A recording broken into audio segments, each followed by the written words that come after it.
So I'm starting to record the meeting right now, and I think I want to get the chat on the side. So I'm going to have the chat on the side so I can see it as well. And so can everyone see the screen properly? You don't see my chat on the screen, do you?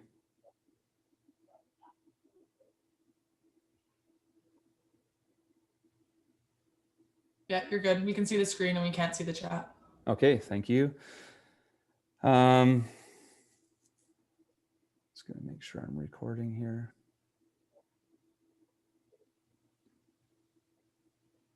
Okay, it says it's recording, so.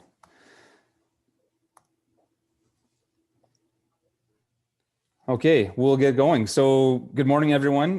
For all the people on the call, presenters, farmers, whoever, feel free to ask questions. Just unmute yourself and ask me, interrupt me, because I mean, in my screen, I can't see your faces, so I don't know if you're thinking about a question or not.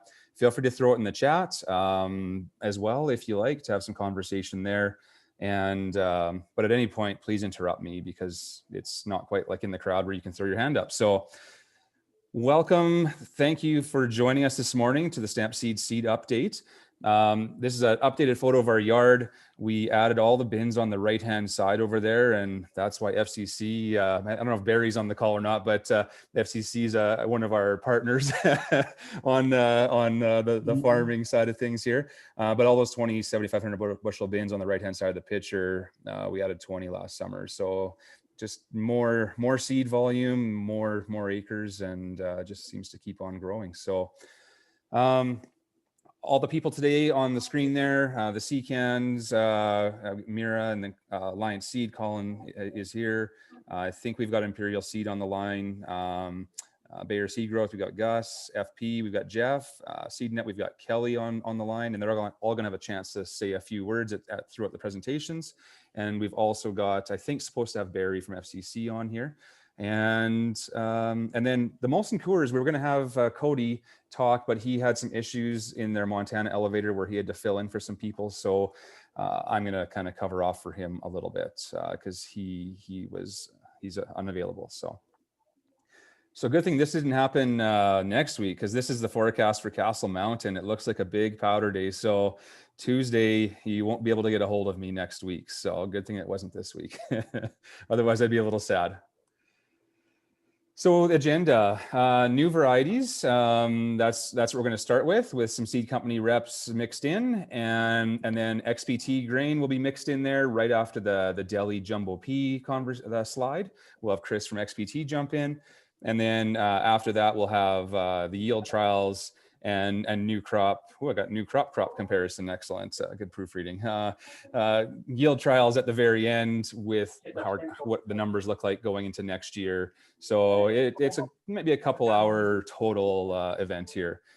If you are a CCA, please email brooke@stampseeds.com with your CCA number and your name, and we will put you on our CCA sheet to submit your CCA credits. So email brooke@stampseeds.com, your CCA number.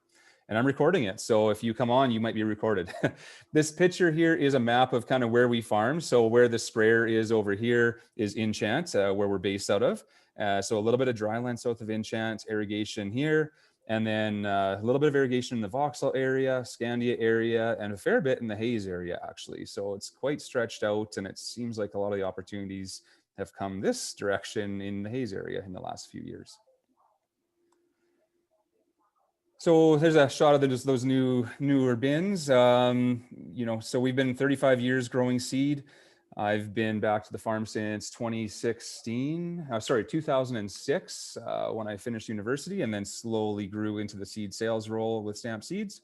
And now we've got about 15 full-time people plus some summer students and seasonal during harvest. So retail seed sales pretty much anywhere. SeedNet member, so kind of an independent seed company. And last year we were at 9,000 acres of pedigreed seed production. So everything we grow is targeting the seed market. And we would supply a lot of other seed growers as well with some higher pedigree seed. The people involved, so that's me on the far left. We've got Cody, our financial manager. He's deals with all the some accounting, invoicing, and banking type things.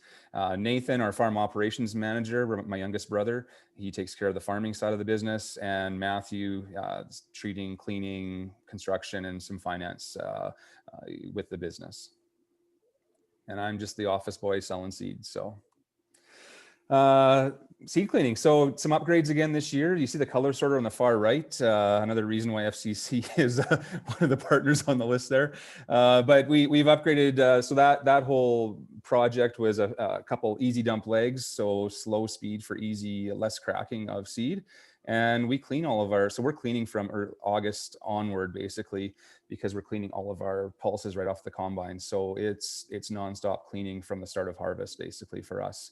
And part of that is to maintain seed quality with seed coat breakage and better germinations. And now this color sorter allows us to have better quality. We're doing yellow flax today, that Dorado, and sometimes you get some browns reverting back in the yellows, and we're cleaning off any of that, any revert backs or some discoloration in the yellow flax. So it's looking beautiful. But this system that we built, that Matthew built, is conveyor belts. So it's targeting, it's a very different seed plant layout than most seed plants because it's mainly conveyor belts to eliminate seed damage. So Barry, I don't know if you're on the call yet, and if not, we can come back later and ask for you later if you're not here.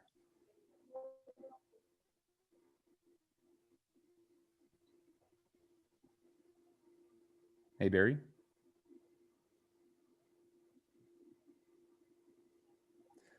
Well, if we don't have Barry on right now, that's okay. Barry Dirksen, he's out of the Lethbridge office. He's our Farm Credit Canada account manager. And if you are looking to get some information about Barry, send me a message and I can give you Barry's phone number.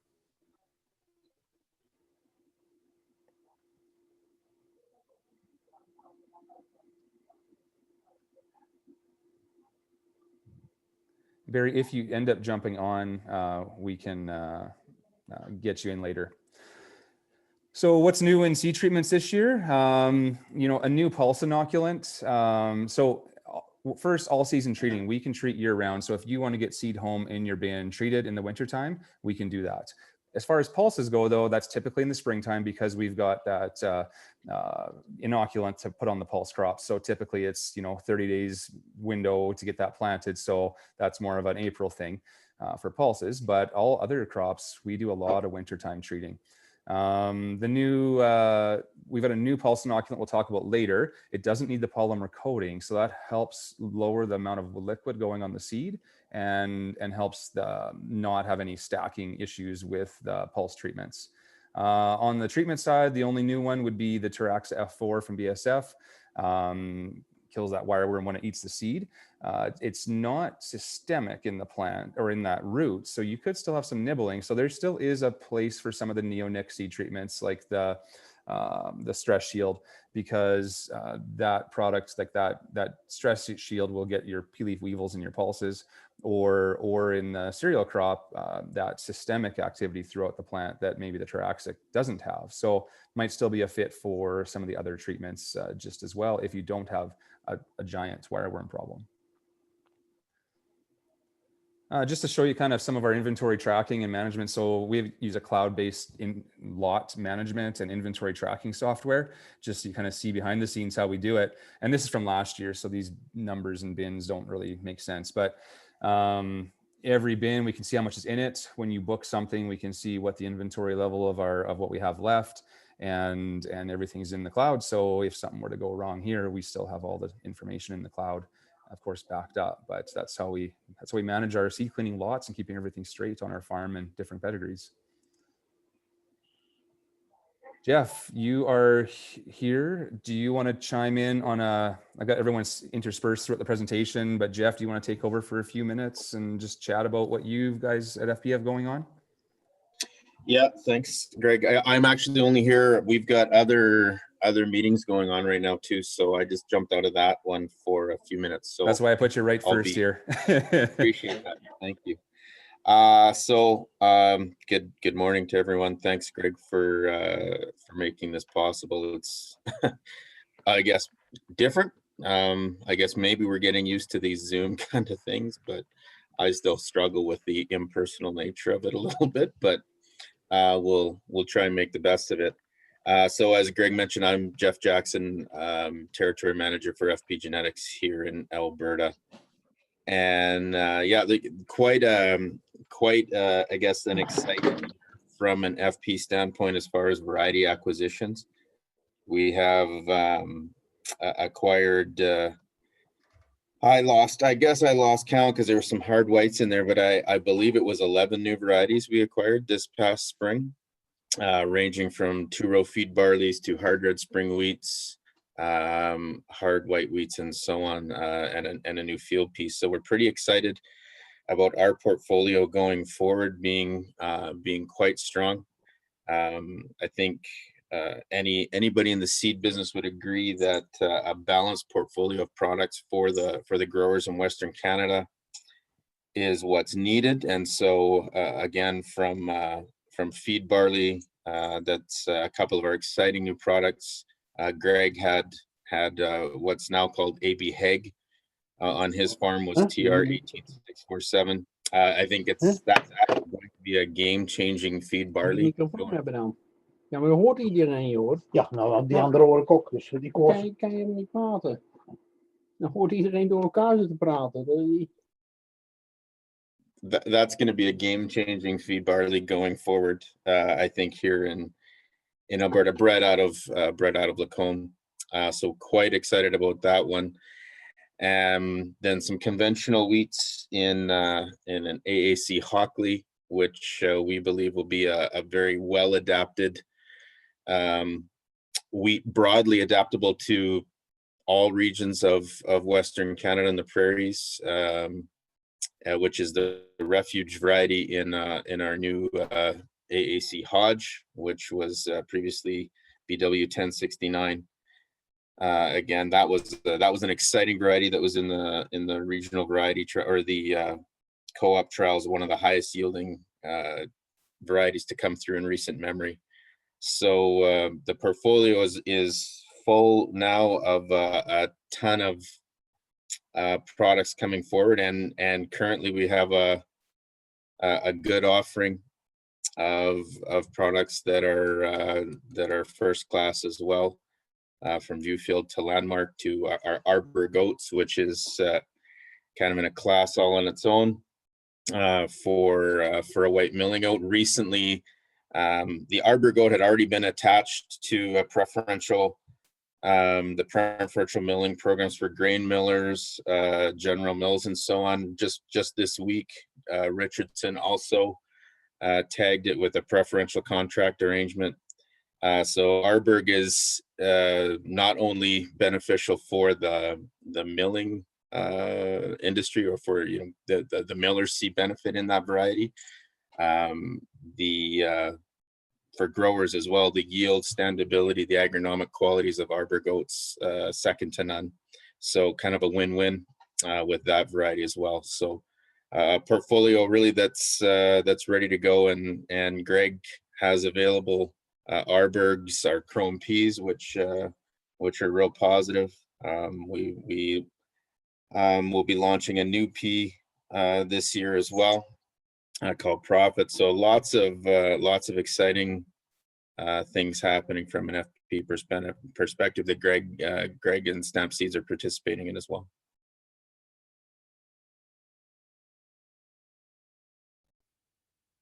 Does anyone have any questions for Jeff?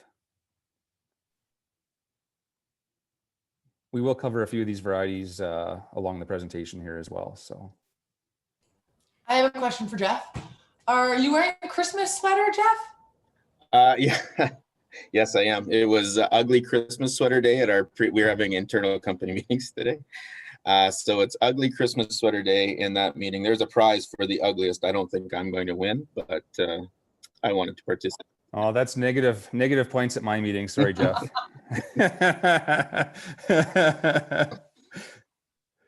Well, you're so festive. Yeah, it's got bells and everything on it. Oh man. Thank you, Jeff. Merry Christmas, everybody. In the chat, I threw Jeff's number in there. So if you have specific FP questions, in the chat is Jeff's number, so you can get a hold of him directly. So, and also I threw Barry's number from FCC Lethbridge if you're looking to get a hold of someone from FCC and don't currently work with FCC. Okay, we've got a few different wheat varieties to look at. So basically, these are kind of varieties we've carried in the past that we still have available. So red berry, kind of that early season variety, nice low disease risk, good grade retention. It's a little taller versus some, so a little more lodging risk. But this year, for whatever reason in my yield trials, there was not really that much lodging risk.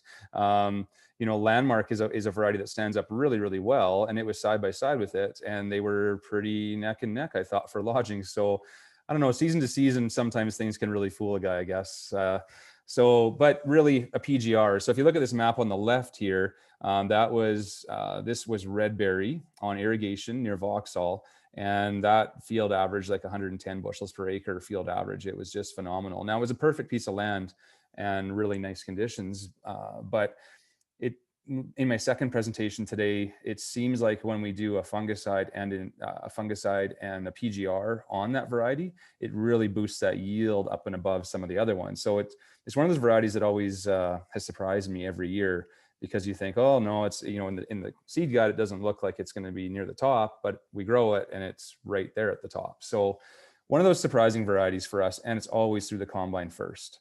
So that's nice.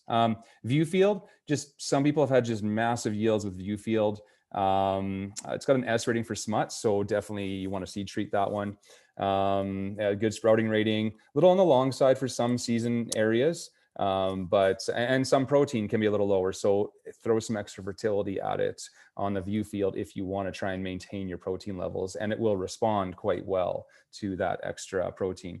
Some customers had some issues with some bacterial streaming in their regions. Others didn't so much. So it kind of depends on the region you're in, on whether that's a concern for you. And then Greg, Landmark. Greg, Jeff. Sorry. Yeah, I just make a comment quickly on the bacterial streaming.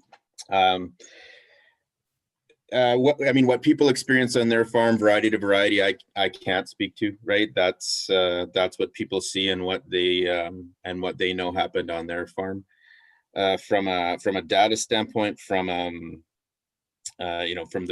talking to the breeder through to pathologists, there isn't any data to support one variety over another is more or less susceptible to bacterial streaming. Their belief is it's largely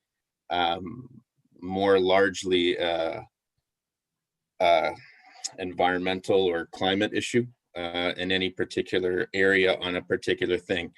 So it could be as much as that variety was just more commonly grown in an area that was harder hit by it. That is certainly a potential, yes. And again, not discounting what people saw on their farms related to any particular variety. They had whatever experience they had is valid, certainly. But again, going forward, I think there will begin to be data looked at. In large measure, this particular issue has been around North America for many years, even been noted in Alberta, I think as early as 2011. And in general terms, hasn't had an economic impact to growers. Rarely, the term that the pathologists we've been speaking to use the term that is rarely an economic impact. Obviously, this year in places there was one. Going forward, is that a large concern? We don't believe so, but just wanted to make a few comments in that regard. Well, and I know you mentioned too that in a lot of yield trials this past year, it was still blowing by other varieties. So yeah, and I mean, in the RVTs, it still looks very, very strong. It's right there at the top of the class for yield. So again, did some people have an issue? Definitely. Is it a big concern going forward? We don't believe so. Yeah. So thanks, Jeff. Landmark as well. That one, Landmark, we're slowly probably moving towards some of the other varietal blends. in the pipeline. But Landmark for people, it was generally on the early to medium side of things and standing extremely well. It's probably one of our best standing varieties that we would have.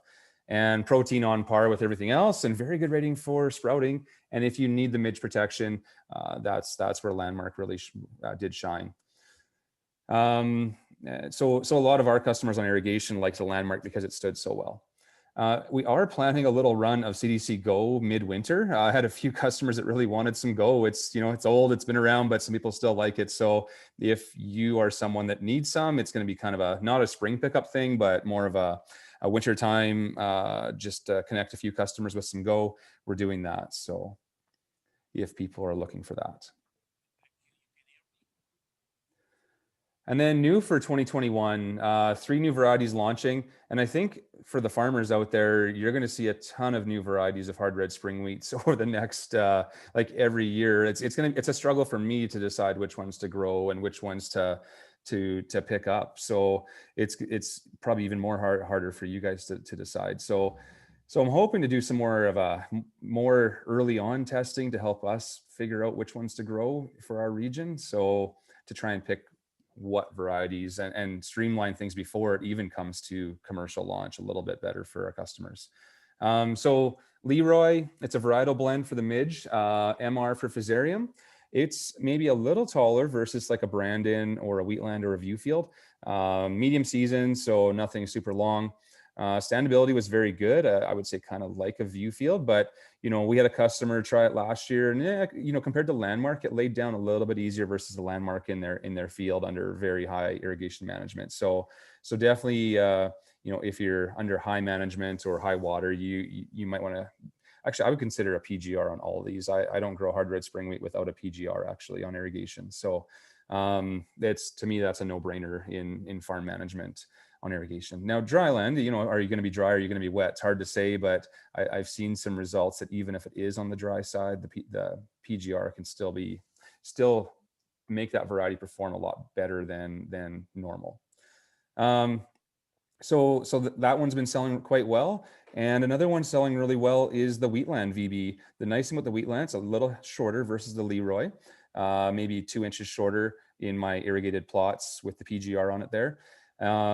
You can see, I didn't throw that picture. I think the next slide I have it.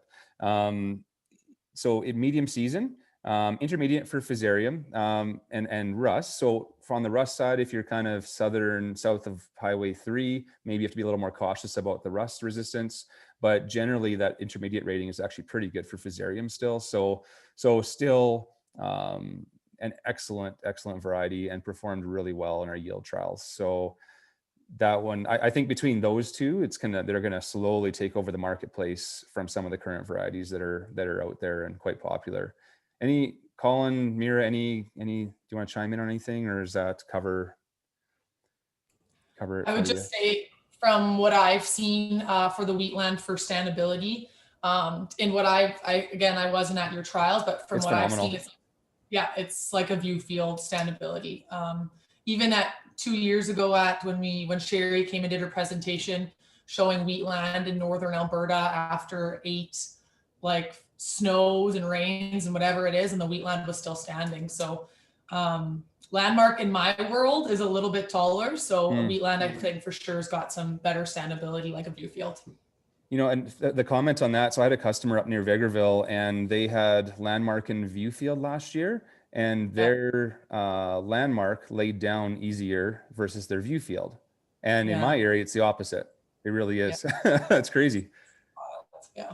But no, the Wheatland, that stuff stands. It's side by side with Brand. I've got a picture of it in the next slide. Side by side, it's just phenomenal. So, Colin, anything on the Leroy, or do you want to chime in? I think you covered her off great. Yep. Okay. Yeah. Rednet,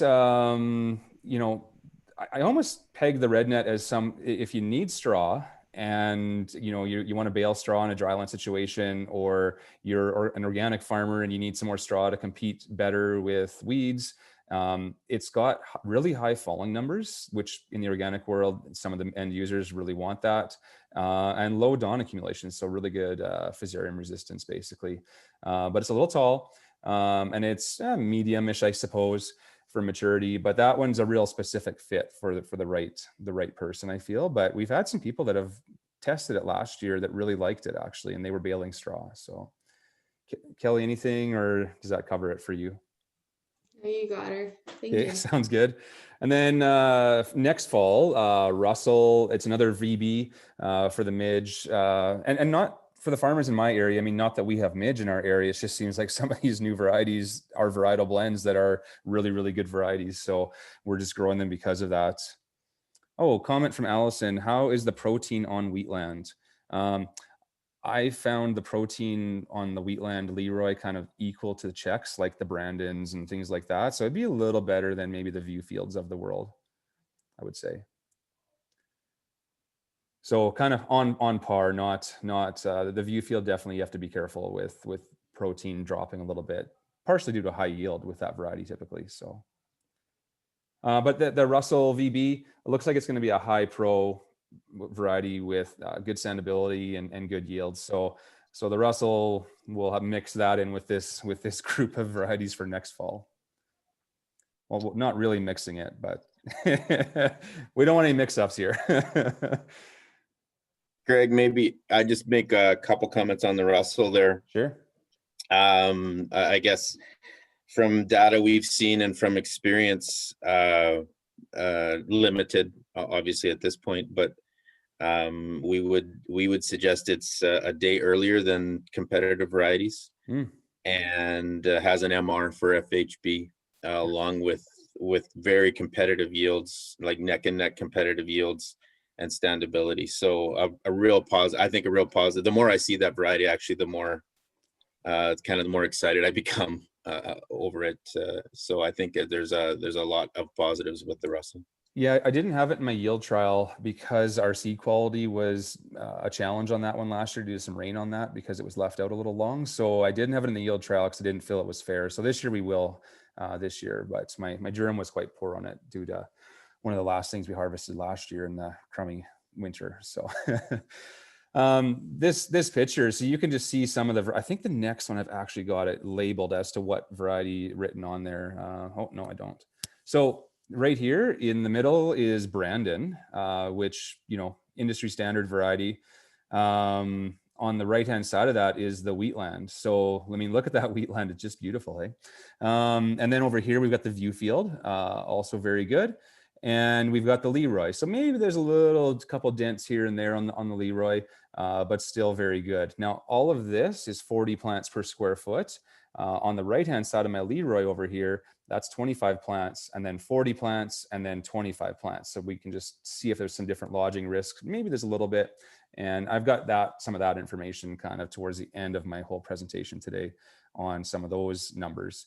And then here you've got that red net. So, you know, probably one of my worst, kind of like a Durum, I suppose, for lodging risk. And then we've got the Landmark right here, Landmark standing quite nice. We got the red berry, so a little bit more lodging in the red berry there versus say a Landmark. And then we got the Leroy over here, so better than the red berry. And then we've got the Succeed. This is Succeed Durum, so quite decent. I got the Alloy Durum here, and then we've got Precision Durum on the far side, so standing up quite nice. So pretty comparable between the Succeed and the Precision for standability.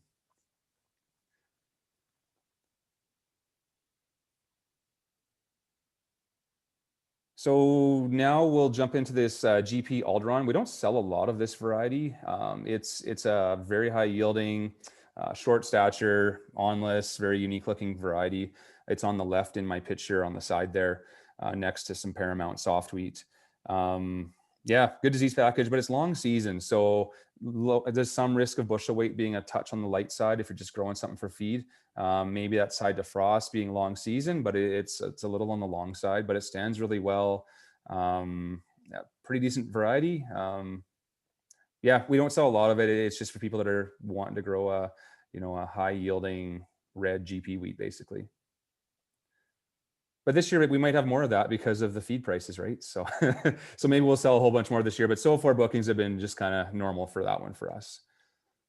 Soft wheats have been pretty strong bookings, actually. I would say mostly for silage for my customers, but some for the milling market, some for just a feed wheat market. So kind of two different varieties here. We got on the picture, we got Awesome on the left, Paramount on the right. The height on the Awesome is, 4 inches taller than the Paramount. Now, both of those had a PGR manipulator applied. And if you got to use a PGR on these soft wheats, even for silage, because you're typically high fertility and you want that heavy weight in the heads for silage anyways. So the Awesome didn't quite have the quality for milling. And I would say the biggest thing to keep in mind when you're growing a different variety, whether it's a GP or a soft white GP class, watch your crop insurance, because we had the issue where all of a sudden we grew some Awesome and it's not in the soft wheat category. And all of a sudden AFSC says, well, now you're not insured for it because you didn't elect to grow a non-soft white spring wheat. You didn't elect that class that the Awesome is in. So we kind of got, so basically, if you're dealing with AFSC and you might switch up a variety, make sure that you elect for every single variety you might possibly grow in April, because you might change something by April 15th, right? So anyways, the Awesome, probably it's the highest yielding variety ever registered in Western Canada from Harpinder's program out of Lethbridge, and top yields. The Paramount is kind of a Sedash replacement. So it's just maybe a little bit more yield versus Sedash, and it stands equal to Sedash. So kind of a replacement there. Any questions or comments, or Mira, anything that I missed there? No, I would just add the standability on Paramount versus the Awesome if you're looking for standability. If that matters to you, Paramount has better standability for sure. Yeah, and if you need something for milling, definitely pick the Paramount. And if you don't want to be in the milling market, then Awesome is a good fit. So, Greg, just a question on the silage aspect. Do you have some numbers on tonnage? Oh, no, just in my head kind of, but you'd see people that could be up in that, 14 to 18 tons per acre. So it's, pretty competitive. Yeah. Maybe winter wheat or the hybrid rye could be maybe, equal to better than it, depending on the season and irrigation. Now, if you get into dry land, then obviously the winter crops are going to shine a little bit, I think. Right. Yeah. But compared to barley, quite a bit better. And corn, if you can get 18 tons out of a soft wheat, you're probably getting like 24 tons out of corn, unless you get a bad fall or something, right? So it's not always directly correlated between the different crop types. So For sure. Yeah. No, that's interesting. yeah. And then I think one other thing to think about for silage though would be triticale. The triticale, man, I'm really surprised how well it performs, especially when it gets dry. So I've got a slide later on about that. So Mira, now's your turn to kind of talk about CCAN, what's new, you've already done some, but go ahead and introduce yourself. Yeah, so hey everyone, I don't know, I always do the wave. I'm one of those people that does the wave at the beginning and then at the end. I don't think I'm ever gonna get used to this whole Zoom thing. Yes, so I've been the territory rep for southern Alberta and then southern Saskatchewan, I guess, for the past 2 years for CCAN. So CCAN is a non-for-profit seed organization, so we represent over 600 seed growers across Canada, sorry. And yeah, so we kind of talked about what we have coming up is AAC Wheatland. So everyone, lots of times when they think of CCAN, they think of Brandon. Brandon has been an awesome run, been a phenomenal variety, but it's great to see these new varieties coming in with better standability. So AAC Wheatland is something that we're really excited about. You've probably heard a bit more about AAC Wheatland, AAC Starbuck in the news, as there was supposed to be a trailing royalty on these varieties. However, there isn't.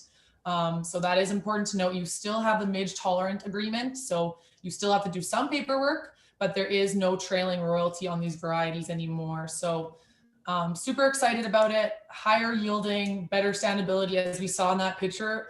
Brandon's been awesome, but it can be taller compared to the view fields and the wheatland. So excited about that. Yeah, that's really all. I guess, of course, CCAN, we have durum, we have oats, you can see everything on this list. We have something in every category. So we have a very wide range of products. And yeah, and durums, I guess, Greg, you'll probably get to it, but very excited for AAC Grainland. Yeah. It is a I think it's more of a dry land fit down south. It can get a little bit taller, but super excited to see how that does. It's an MS for Fusarium. It's a solid stem, great quality. It bushels well, and it holds its color very well. So very excited for grainland.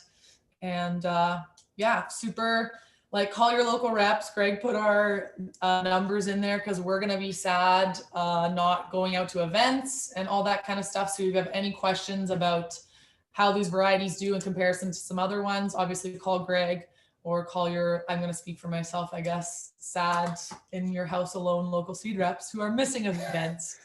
So that's all. All right, everyone. She's lonely. Give her a phone call and talk wheat. I don't have Yeah, thank you so much. And thanks for the point on the varietal blends. I mean, yeah, not every farmer knows what the VB means. So it's got the midge tolerance. We might not have midge, but we still have to adhere to the rules of it.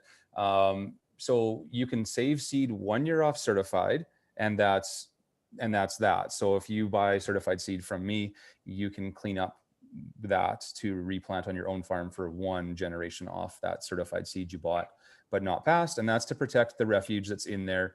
And if we can protect that refuge, we can have like up to 100 years of use of these midge tolerant varieties for when midge becomes a problem in different areas. And it definitely was in Alberta and Saskatchewan this year. People were getting downgraded due to midge damage in central Alberta. So super important to adhere to the rules, and that's just the rules that come with those varieties, but the varieties are worth it. So that's why we're selling them.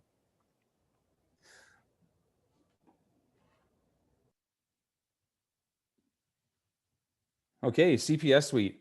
CPS, it's a bit of a funny thing for us because in my area, it's not really widely grown. We do have customers in other regions that definitely buy CPS from us. This year, we sold a bunch of penhold and like a lot into the central Alberta region, down to basically 2 Super Bs remaining. Terrain out. The SY Rowan, I've got like a tiny amount on hand.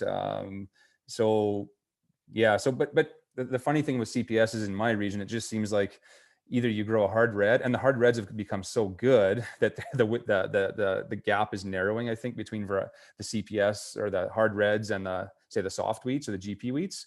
And in my area, the CPS thing, it's like, well, not as attractive, it seems like. So, but really kind of what's new in that list would be the terrain, kind of, you know, a little bit higher yield. And then the Goodwin. Goodwin stands really good, high protein. It's kind of like that. And I would think the Goodwin, Mira, would you think the Goodwin would have a little bit more drought tolerance versus say a penhold, or has that not really been explored too much? Hasn't been explored too much. Okay. Standability wise though, for sure, the penhold still stands better than the Goodwin, but the Goodwin will out yield the penhold for sure. Okay.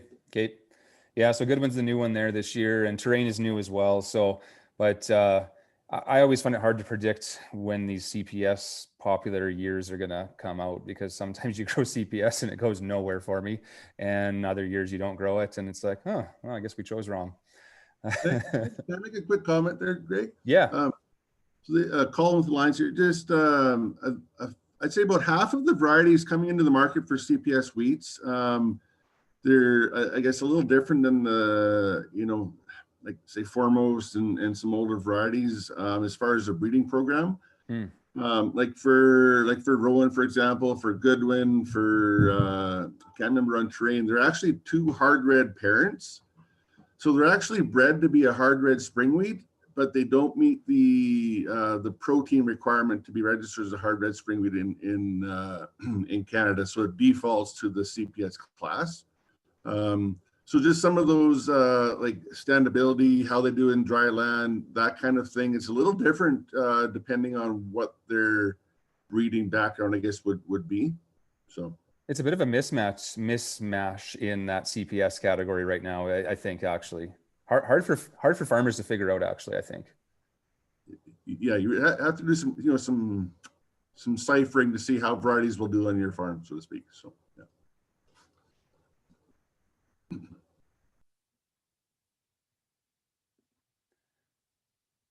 Okay, so Durum, like Mira said, the Grainland, that's kind of the brand new one. I forgot to write a new behind Grainland, but The grainland is brand new this year, solid stem for sawfly. So if you're on dry land and you have the risk of sawfly, grainland's the one that I want to sell you, because that one will give you the best chance with the highest yields with that good fusarium. Well, for Durum, relatively good fusarium package. Transcend is a parent of grainland. So, you know, Transcend, it's what, probably half the marketplace, I think, of what farms are growing, like not seed that I sell, but what farmers are growing in the marketplace. I think it's like half Transcend. It's quite a bit. Succeed, it's a varietal blend. So not that we need the varietal blend for midge in most Durum growing regions, but it's got it. The refuge in that is alloy.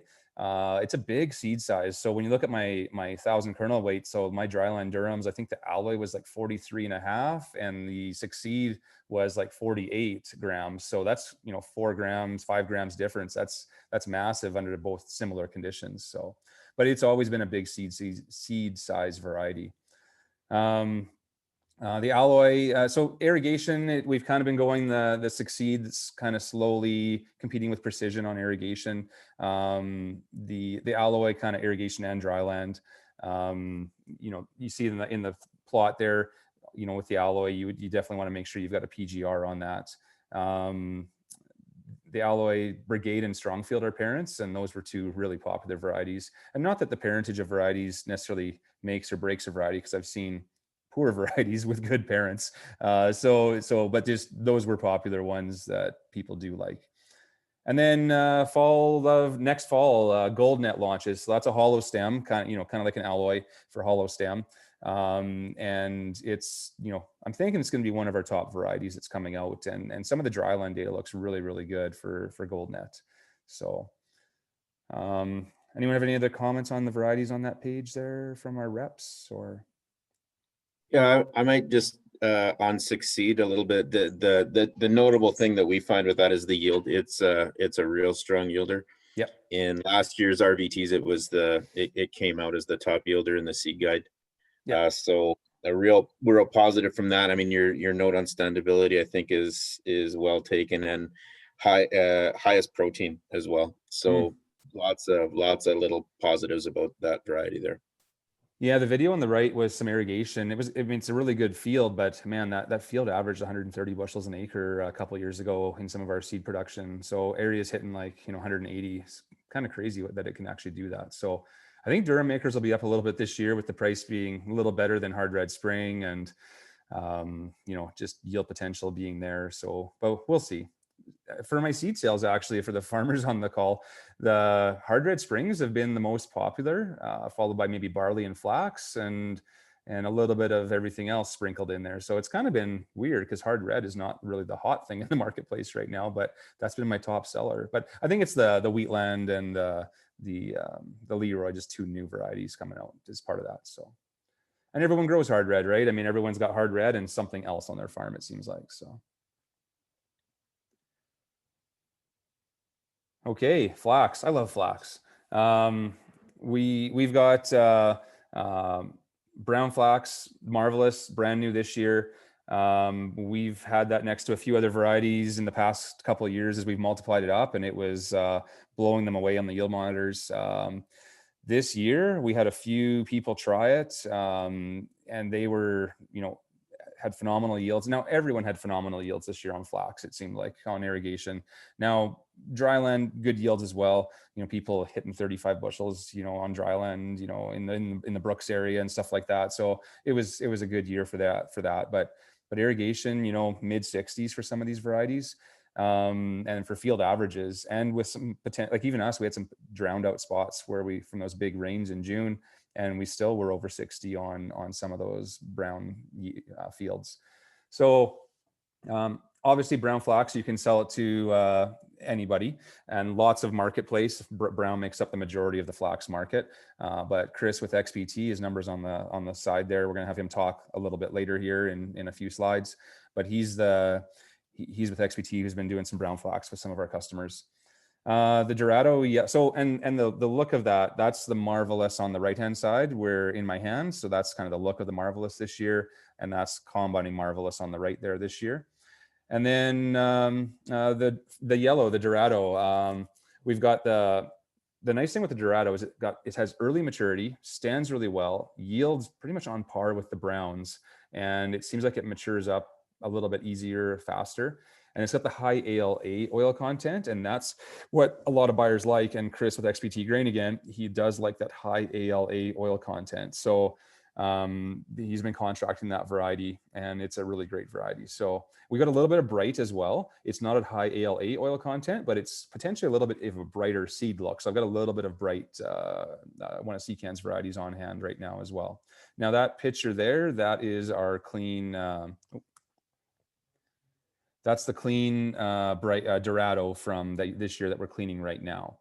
Now, as far as treatments go, this is how it looks when we treat flax. About 25% of the flax we ship out is treated. And so it's a little hard to see, actually. I wish they somehow could make it a little different so you didn't confuse it with untreated. But that's got a bit of a blue hue to it, and that's got Ensure Pulse treatment on it. And not tons of data on yield gains with it. I've got a few customers that do have had yield gains when they've compared side by sides. Treated versus untreated, but about 25% of our bushels go out treated now with treatment, and it doesn't gum up because it's a glycol-based treatment. So treating the flax is a little challenging, a little more slower to clean out, so it takes a little more time, but it's definitely doable. And then next fall in the pipeline, there's Roland. So I didn't put a picture of Roland in here. I was going to actually, but Roland has a very unique look. It's darker than most flax varieties. It would have a very plump, very large seed size, very plump, very dark, very unique looking seed. And it's a beautiful looking variety. So very long season though, so it's not for everyone. But it yielded a little bit more than the Marvelous. We're going to grow some of both next year though, because it might be a little too long season for some of our customers, but it might be fine for everyone else. So that's kind of in the pipeline. That looks pretty exciting for flax. Anybody want to chime in on any of these varieties here on this page, or? Sounds good. Covered it well, I think. Yeah, and if people listening, if you're not flax growers on the call, we've got a one pager how to grow flax. So if you're buying seed from us, we want to make sure you're successful. So if you're a new grower, which there will be a few this year because of the high prices, we can get you successful on year one there, so you don't make any rookie mistakes on growing flax. And I usually learn a lot from my customers too, so I incorporate all that in my info sheet. So, because that's how you learn, right? Learning from other people. So, inoculants. So, in the past, we've had polymer coating issues where causing, especially faba beans, to stack up in the truck a little bit. And the reason we're using the polymer coating, so you have that lifespan of up to 30 days on the seed. And so what we're doing is we're switching. Oh, Case, can I probably edge before flax? People have done it. It's not registered though, and it could hurt your flax crop. So I would say Avidex is the safe way to go if you have the wild oat concern. Otherwise, Authority for your kochia and red root pigweed concern case. So I wouldn't recommend edge before flax. And if you did, it's off label, and you might want to buy more seed from me because you'll need more bushels because you're going to kill 20% of your seed that you plant. So with that edge, I've seen people do it when there was a seed canola field. They couldn't grow seed canola there because of isolation issues, so they were forced to put something else in. They threw flax in there and did 1.5 times the rate. I was told it was relatively successful, but I definitely wouldn't recommend it. So thanks for that. So on the inoculants, we're switching how we're doing it. We're going to do this AgTieve product. It's got 30 days on the seed when the temperature, with no polymer, when the temperature is 12 degrees. If the seed temp is 20 degrees, you've only got 20 days. So just keep that in mind if you're preloading trucks or getting things ready for seeding. This product works on faba bean, peas, and lentils for the one combo, so we don't need more SKUs for faba beans. So that's one advantage. And it's not the peat-based product. It's not based on the amount of seed you're treating. The way they base it is per acre. So it's about 938 per acre on the pea and faba rates, and the lentil rate about 625 an acre. And when you compared to what we were using in the past, it was a tag team, kind of a FOSS unlocking product. Tag team pea and lentil. That one compared to that. So this is only a single strain, but this is quite a bit of a savings when we don't need to use that polymer coating. And so going that way, definitely on the peas and fabas is a no-brainer, I feel. So that'll streamline things a lot for us as well and make things a little easier on potentially some seed stacking in the trucks.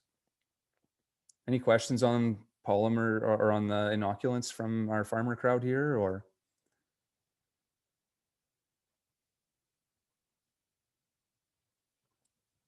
Okay, we can sell this. We do have other like chickpea, whatever. We do sell this. Like if you're looking for a quote or a price on this product, we can sell this without applying it. We can just sell it to you for you to apply yourself. So if you need a price, let me know. It looks like a really good product. And we're going to switch actually our whole pulse acres on our whole farm into this year ourselves. So that's what we're doing on all of our acres this year. So pulses, we've got your a new forage pea. It's actually sold out. We didn't have a lot, but it actually is more attractive than I thought to farmers. So we're gonna have to grow a bit more this year. It stands really well. It's a small seed size, so nice for blending with other varieties, and it's a kind of an early season little yellow. It's a yellow look to a forage pea, and it's got a white flower, not a purple flower like some other ones. So this picture was sent to me from someone who tried, it was a grazing association doing some trials, and lacrosse compared to the 4010 there. So it stands, so as a pure stand for seed production, it stood fairly well for us. Not perfect, like not as good as some of our other yellow pea varieties, but I was surprised how good it did stand. It's more of a vertical forage pea than some of the other forage peas. As far as maple peas, that market's kind of, maybe coming back a little bit, but definitely not where it was the last 5 years. List card has been, the one that we've been working with. Not every buyer is buying list card though. So just ask your buyer before you grow a maple pea what they're contracting, and not everyone was doing list cards. So that one's kind of, we thought it would go somewhere and maybe hasn't gone as far as we thought. And but this list card yields and stands much better versus other maple peas. So that's the advantage to that variety if you can get a buyer that's okay with it. Other maple peas, so we decided we just carried some list card over and decided not to grow maple peas last year, because what we were finding was everything was a little different. And it's like, okay, if the customer wants maple peas, we'll source and make sure and get them maple pea seed, because we just couldn't predict what the market would do and who'd be calling for what. So we decided to just not grow maple peas, and we're going to source and bring in for the people that are contracting. So XPT Grain has been contracting maple peas, and Johnson's Grain, some of the brokers, things like that are also doing the same thing. Well, and for different markets, not necessarily the same thing. Green pea forest, that's the one of the newer Secan ones.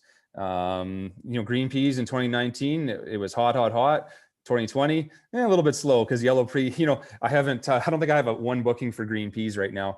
Everyone's going yellow, and some of the green pea growers will stay green, but man, a lot of people are going back to yellow because the price on yellow is so attractive.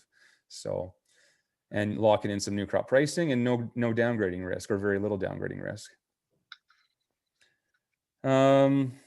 Yeah, and then chickpeas, we do have, like, we're not growing the chickpeas ourselves. We're working with a seed grower who is. So if you are looking at some chickpeas, we have been retailing some chickpeas as well. So the Palmer is the new one there. A little bit better disease package versus some of the other chickpeas, but that market is it's not a massive market, but definitely have been grown in this area in the past, and can be grown on dryland in this area.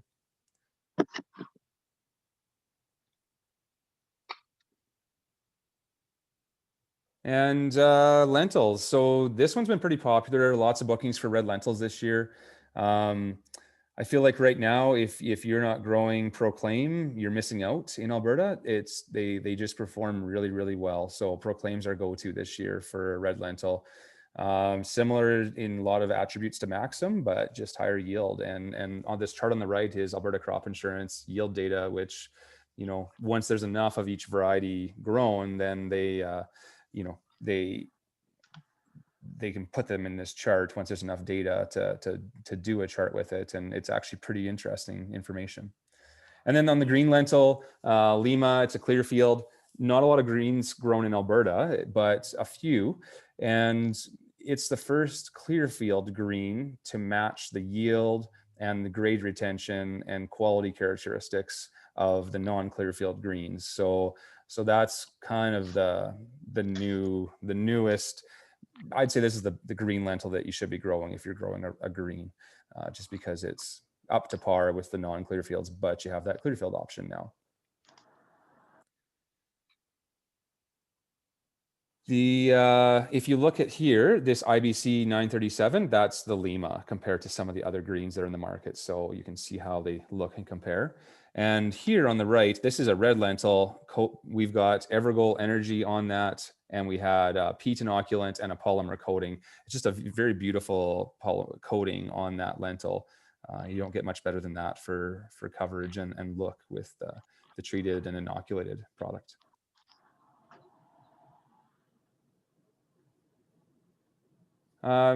Yellow peas. So chrome has kind of been our go-to for the yellow pea for the last couple of years. If you look at this map on this field here from 2018, this was chrome on this side. And so this is one big circle. So this half of the pivot was peas. This half was Lacombe, which was a really good variety prior to when the chrome came out, and chrome, we kind of replaced it with the chrome. And it's just been quite an amazing variety. Last year was launch year. A lot of customers had said 5 to 10% yield over meadow. Some said equal to the meadow. Meadow's earlier, so it kind of depends when your rain comes a little bit. But some customers said 4 days longer for the chrome, but most of them also said that was fine because no other crops were ready when they were done their peas anyways. So a lot of them 5 to 10% in yield gains over meadow. Seed coat. Meadow is really good for keeping germination and cracking. So, that's always the challenge to keep up to the meadow on that side of it. But the seed coat breakage is fine. Pod shatter is good. We left a few low areas and then came back to them on some dry land, and they were out there for a month overripe, and I didn't really see very many peas on the ground for pod shatter. So it was actually pretty good for over ripening and pod shattering on the ground if you don't get it in time. And yeah, I think that's all I have for chrome, but that's kind of been our top seller for yellow peas. And then the Delhi jumbo yellow pea. So this one, now obviously on the side here, when you've got an open area, you'll get more flowers and more pods on the side. So, but it looks pretty darn good.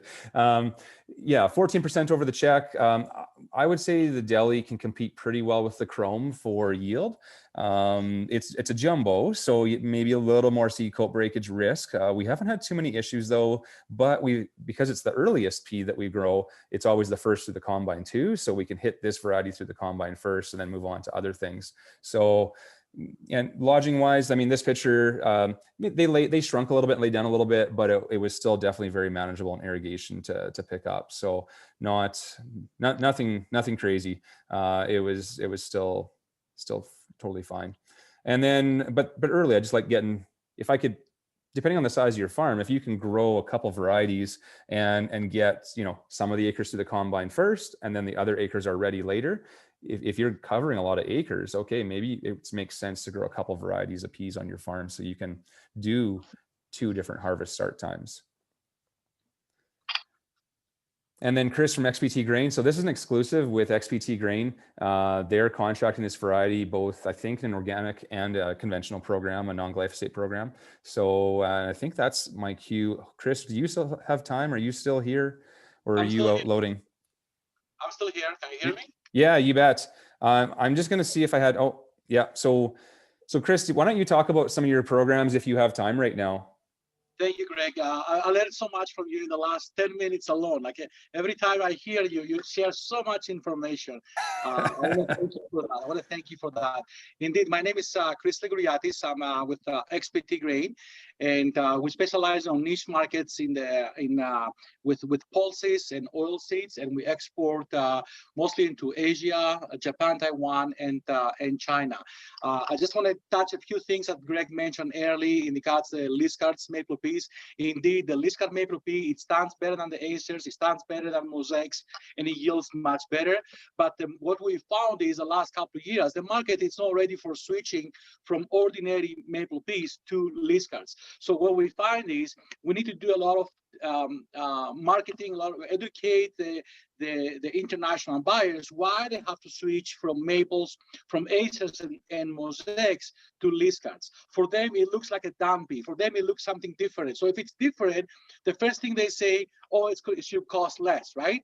It should be cheaper than acers or mosaics. So it's a great variety. It works well, but the market is not ready yet for the Liscards as of a couple of months ago. In regards to the yellow flax, we had experience last year. We worked with Dorado for first time, and couple of our growers, they were very pleased. They were very pleased with the yield, the way it stand up. The Dorado really came out very nice. The nutritional profile, it's very good for us, and the color was very was very good, was really good. So we'll continue to work with the producers to secure acres for Dorado when it comes to yellow flax, and of course we are working with brown flax as well. It's again when it comes to yield, it depends if it's dry land or irrigation. That's a decision that the producer has to make if they want to go into brown or they want to go into yellow. Having a production contract in place, even for 10 bushels an acre, it gives you some flexibility. It mitigates some of the risk. But at the end of the day, I don't recommend to have brown and flax under the same plan. We've seen a lot of problems with producers that they're tapping into both yellow and flax, and at the end of the day, we have brown flax into the yellow flax, and there's a lot of issues. So if they decide to go with flax, I recommend to go with yellow or brown, not both.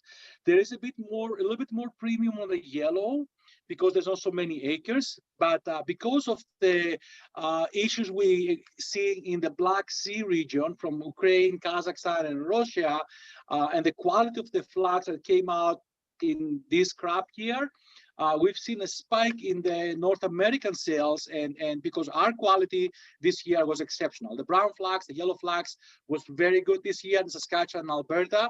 So the demand was super high, and the price right now, I think it's in the last 10 years, the highest price we've seen in flax prices. So we do have new crop contracts available for brown flax and yellow flax. Greg recommends, and yeah, we're super excited to maintain our position with brown flax. With XPT grain, we focus also on peas, on special markets for different requirements. We work with sprouting market in Asia. We work with fractionation market in Asia, where they extract the proteins, the fibers, and the starches. And in the last 5 years, we work with a few different varieties, and we had our fair share of challenges, from crack seed coat to splits, and we found that Greg has helped us a lot to navigate through that problem, and recommends varieties that they yield well, they stand well, and they have a good nutritional profile as well. So we're excited to work with the Delhi. We have a big demand for that in dry land and irrigation, and we have currently production contracts in place. Why Delhi? I think of course what's so different about it's the size. The TKW is different than other varieties, the shape and the color. So for our niche market, we believe that this variety will work well, and we're super excited to work with the producers for 2021 crop. If you have any questions, please let me know. Let Greg know. I'm not going to take too much of your time. I just want to emphasize that we're doing a lot of work in Southern Alberta. We do a lot of work with containers. We work with containers and intermodals in Saskatchewan and Alberta. So we have a very agile disposition of grain, and everything takes place at the farm gate. So we can load rail cars, but also can load containers at the farm gate or at the closed area of the farm. Again, if you have any questions, my number is on the screen, and Greg has my information. And thank you very much, everybody, for participating in this meeting this morning. And thanks to Greg for working so hard and bringing so much value in the industry on a daily basis. Thank you, everybody. Thanks, Chris. Is there any questions for Chris, or do you have a few minutes, Chris? I do, yes. Still waiting for container.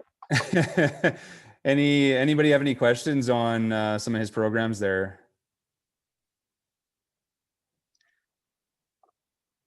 We've seen a lot of change in the last 30 days, in the last 60 days in the market. First of all, we experienced a very strong Canadian dollar, which put pressure on us. Very strong Canadian dollar, and we've seen a huge shortage of containers in BC and Prince Rupert if you're going west, and also one of the biggest steamship lines pulled out of the North American market. So that means that moving out our products will be more difficult going forward. Plus, we experienced as of December 1st, there's a $350 USD per container increase. So there's a lot of pressure on the international stage, and producers have to take a very close eye right now, very close pay attention on what's happening in the international market, because the prices are very strong right now, but that doesn't mean it's going to stay there for a long time. So if there's companies out there that offering good prices for flax, for brown flax, for maple peas, for yellow peas, for barley, for wheat, take a closer look and secure some area. Some acres, because the market starts changing again. Yeah, that's pretty scary on the container thing, especially when a lot of what farmers do is relying on that, right? So exactly. Any farmer questions here for Chris, or?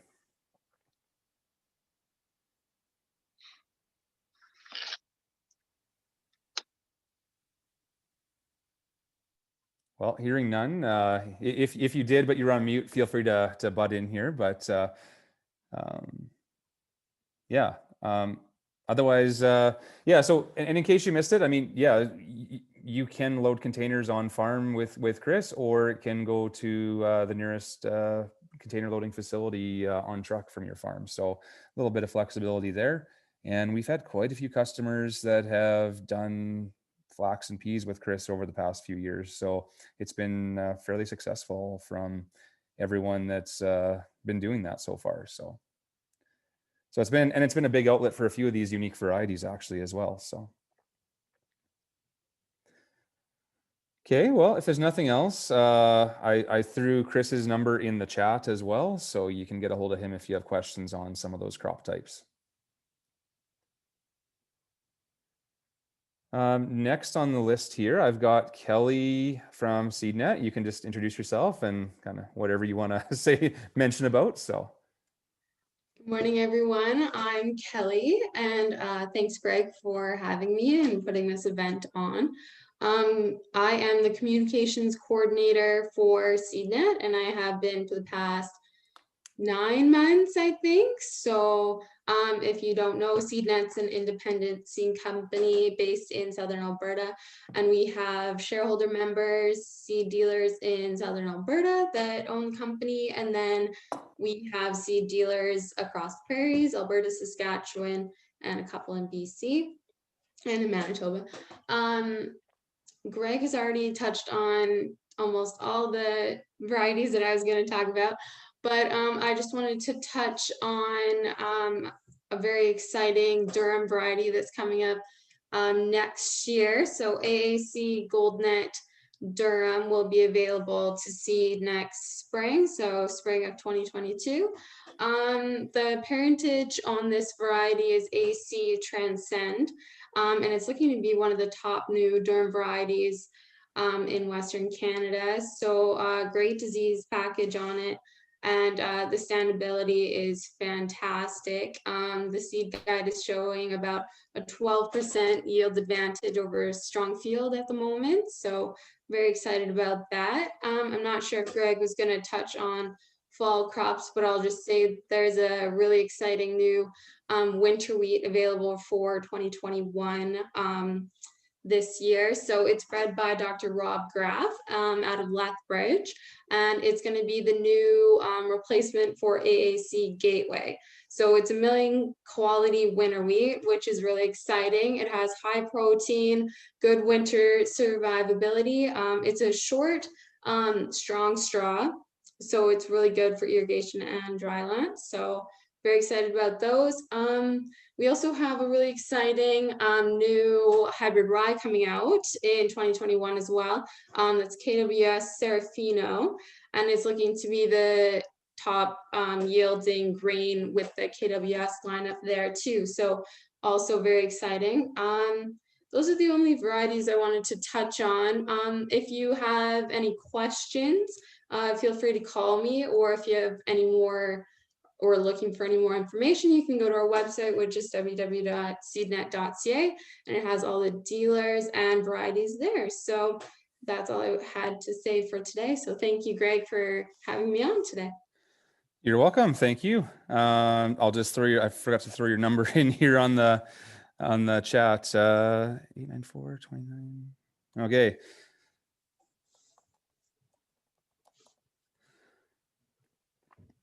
Oh, so the questions on the winter wheat. I've got a slide on the winter wheat coming up, George. So we'll be there shortly, actually, in the next few slides.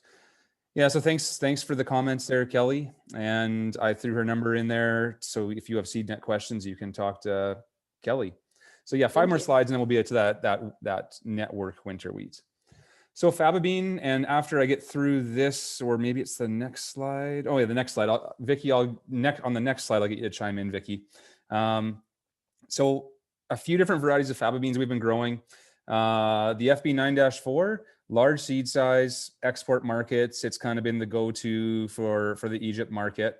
It's a tannin variety, and it's harder to seed because it's big. So it's not for everyone, but the farmers that have been growing it have done fairly well with it. That market though is up and down. So right now it's a little slower. Last year it was kind of crazy.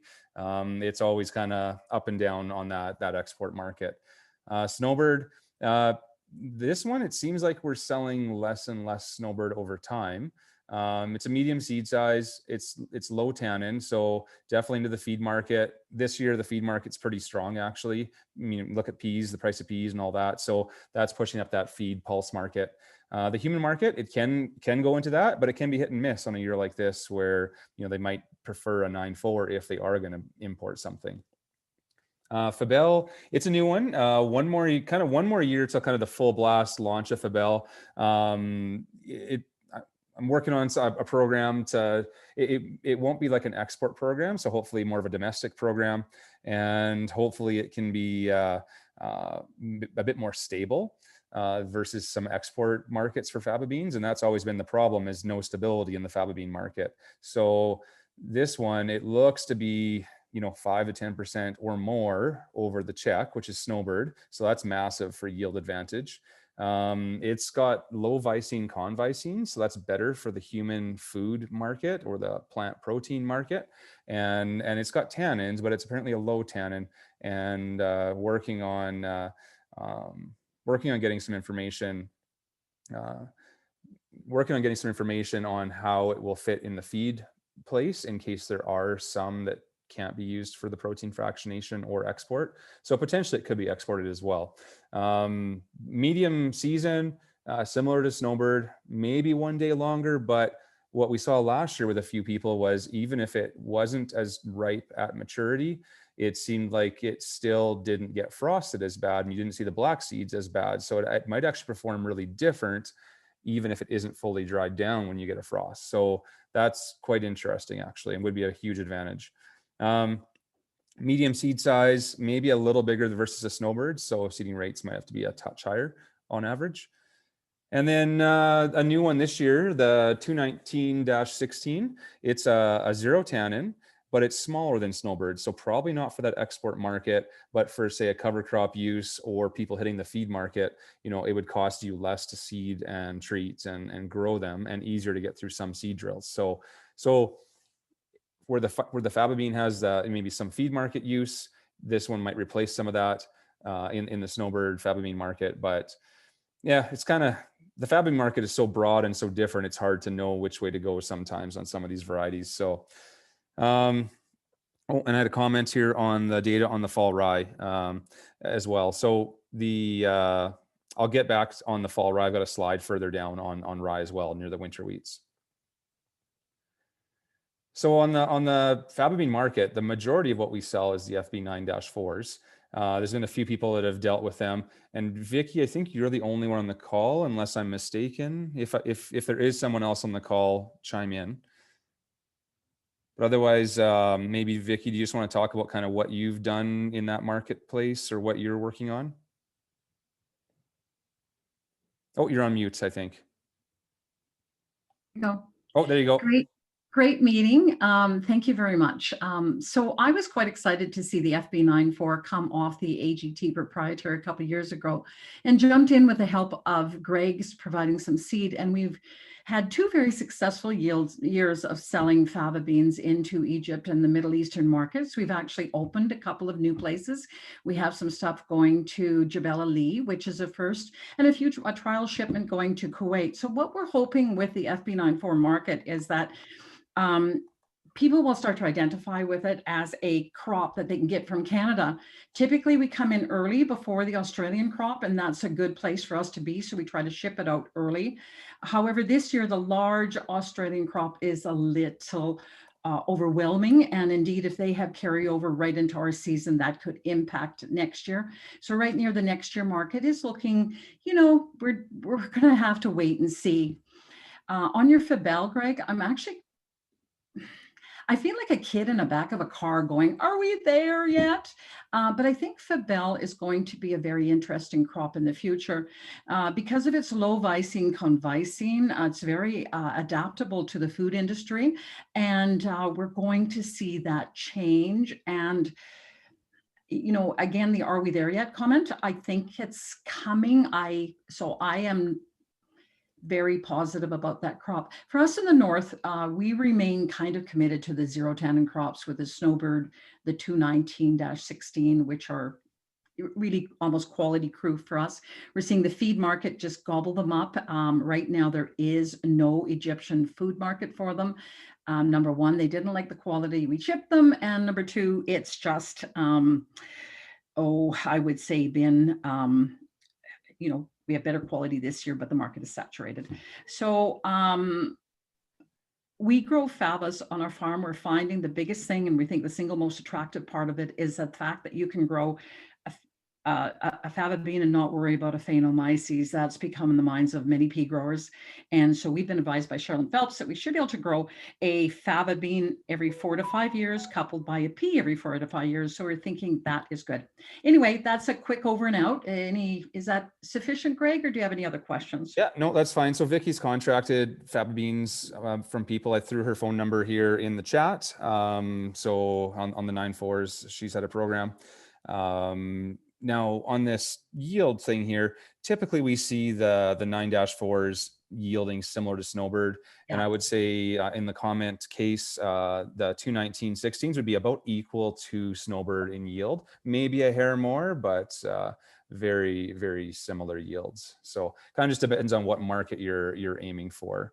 And then the root rot thing. Yeah. I mean, if you have had peas 4 to 5 times on your irrigation field, or if you're in a wetter zone of the prairies, I mean, if ice season root rots start starting to beat you up or lower your yields over time, like we've even seen that where maybe yields can start to drop if you're too tight in rotation, and that's where a faba bean can really shine in your rotation. So.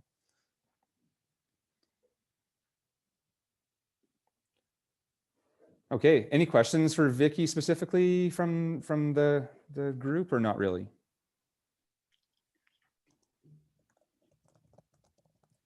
Okay, if not, we'll go to the hybrid fall rye. So the question Sam had a question on data on hybrid fall rye. So not a ton of my own data. We're going to be doing, we have a yield trial in this year. Oh, sorry. Another question was wondering versus snowdrop.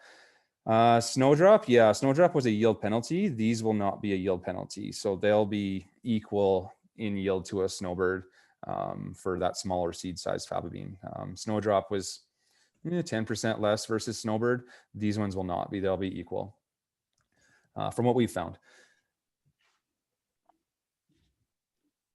And I think, and Vicky, your comment, snowbird, I think you meant snowdrop, Vicky, in your comment. Oh, sorry, snowdrop. Yeah, no problem. Yeah, snowdrop. So on hybrid fall rye, in some yield trials that we've done, I've got a new trial in. I don't have a picture of it because there's not a lot there yet. It was planted early October, and I've got hybrid fall rye. I've got Serafino, Dan Yellow, Pro Power, and I've got a higher rate of one of them as well. I think maybe, I don't remember which one it was now. So I've got a higher rate as well to compare a different seeding rate at that early October timeframe, which is a little bit on the late side. And then I've got my winter wheats, the Network and the Wildfire, and I think I had a couple different rates as well there. So, and we've got an experimental winter barley and an experimental fall triticale as well in there. So my yield, my trial field is going to be massive this year. So you're going to want to come to our field tour this year because it's going to be awesome. We're going to have hard reds, durums, barleys, the winter crops. It's going to be a massive plot field. My brothers are going to kill me. So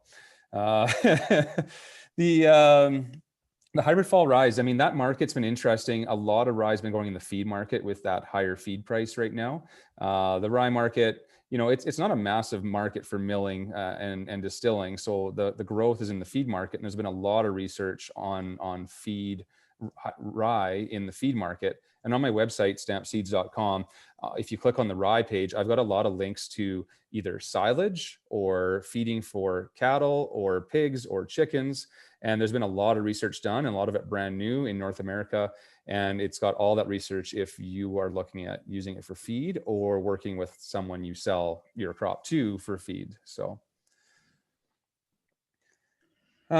as far as the way, the hybrid fall rye, it can perform really, really well. So if we get our typical year where we're, get some snows or rains in April and May, maybe in June, and the tap turns off, and other crops will suffer when that tap turns off, the rye would, even more so than winter wheat, will tolerate drought stress much better and just provide you that total yield, just massive yields when the other crops will suffer at that stage. Because sometimes you can plant really early, but you can't plant your whole farm really early. When you plant the winter crop like this, you're just going for mass gross total yield to get your net returns, and that's why the feed market is doable, because you're growing a drought tolerant crop that has twice the root system of even a winter wheat plant. So Dan Yellow has kind of been the standard one we've had. It's been a great variety. The Serafino should be a little shorter, same low ergot risk, and maybe a little yield advantage over the Dan Yellow. So we'll see. We're gonna have both those varieties available. And then for those that want a green feed, double crop, put oats behind it, silage off for someone, and then put a second crop for silage in behind it and try and double crop. That Pro Power has been excellent. And so versus other hybrids for forage, it's been 5 to 10% advantage over other hybrids for forage for the hybrid fall rye. Now versus like a winter wheat, this can outperform a winter wheat quite a bit for silage, including the soft wheats, things like that. And we do have some people with dairies that are cutting it quite early. It heads out really early. Like look at this picture, June 25th, and you've got the heads fully there. Winter wheat would be just coming, winter wheat would be 2 weeks behind a hybrid fall rye in the same situation. So a lot of dairies would be, maybe silaging, early June, and then going and planting oats or barley afterwards.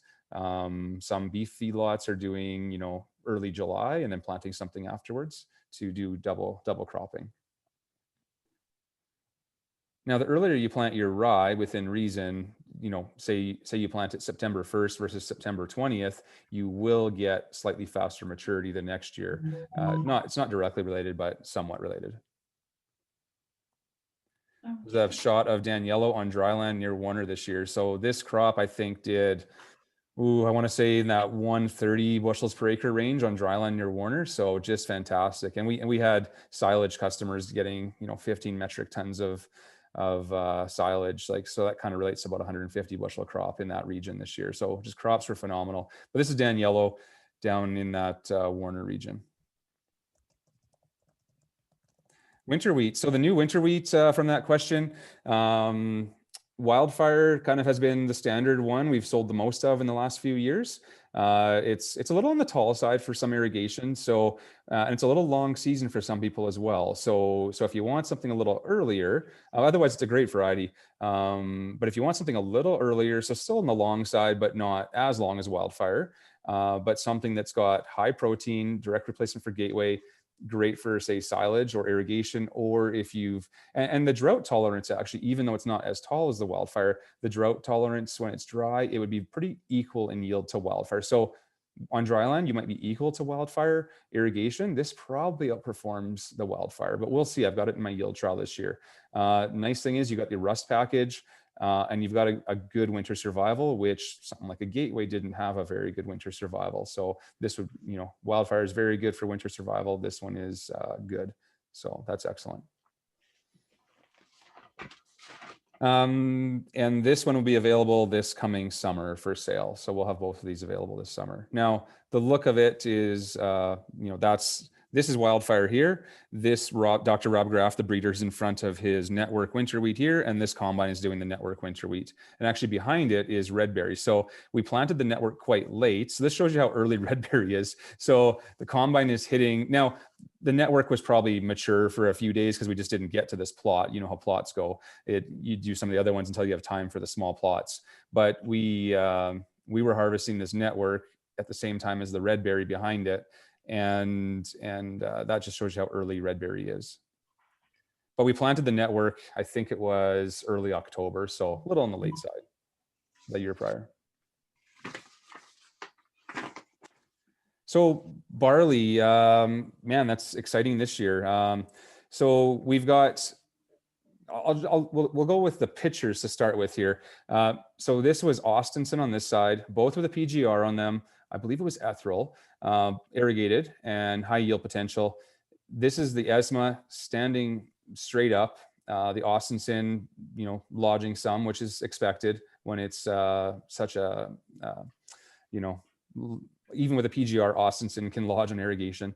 So ESMA, man, I'm almost debating if I can drop Austinson from my seed production plans this year and go entirely into ESMA. The only difference with ESMA would be it's got the VUA. So if you want to farm seed it, maybe you want to, you probably know more about that than I do on how that VUA is going to work. But when I look at ESMA, it looks like 5 to 10% yield over anything else in the marketplace for barley, for a 2-row feed barley, and short, like 10 centimeters short in Austinson. So Mira, do you want to comment on the ESMA? Yeah, so ESMA, super exciting. People are calling us about ESMA. I don't know if lots of people have grown Sirish. So it comes out of Ackerman, which is a European breeding institution. And basically it has the short, strong straw. It would be, oh man, in fields I've seen a solid head shorter, 2 heads shorter than Austinson, and it stands phenomenal. So definitely for the feed market, there is going to be a VUA on it, as Greg mentioned. So it won't be released for certified until fall of next year, but how it'll work is essentially similar to the midge tolerant agreement. And we're still going through this database right now, figuring it out. Todd is working on that. But how it works is when you pick up the seed, you have to do similar work as the midge tolerant. So you have to put in how many acres you're buying, how many not how much variety, but how much you're growing, how many bushels. And then basically the trailing royalty will be on a per acre basis. So it won't be based on how much you're seeding, because we don't want to get into seeding rates, but it'll basically be on, okay, I'm going to plant 1,000 more acres of my own seed of ESMA. Then you have to pay, right now we're talking $2, then you have to pay $2 an acre of that ESMA if you are reseeding it of your own seed. So again, it's kind of in the works for the, it'll be very similar to the midge tolerance agreement, but we're still trying to figure out the database of how that works. So, but yeah, it looks like a phenomenal variety. It's a feed, short, strong straw. The numbers that we're seeing with it, it looks really good. So.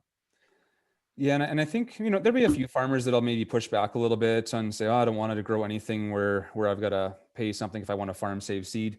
But I think on this variety, people are going to go, you know, so I think people will try it because I'll say, well, if you don't like it, you're not going to grow it again. And if you decide you like it, you'll say, oh, it's worth it. so I think, so for us, I think the seed sales will be decent because people will be saying, well, we'll try it. And I guess if we don't like it, we won't farm save it and we won't have to worry about the VUA. And the ones that do might say, well, it was worth my time and money to farm save and pay that VUA. So I think that's how I'm kind of looking at it and marketing it, but that's available next fall. I can start selling and booking that one. So unfortunately, but for now, Mira, any comments on ESMA on dryland? I had a comment from Sam here. Yes. So ESMA, that is the one thing about ESMA. It needs water. It needs irrigation. I would struggle. I don't think it would bushel well if it was on dry land.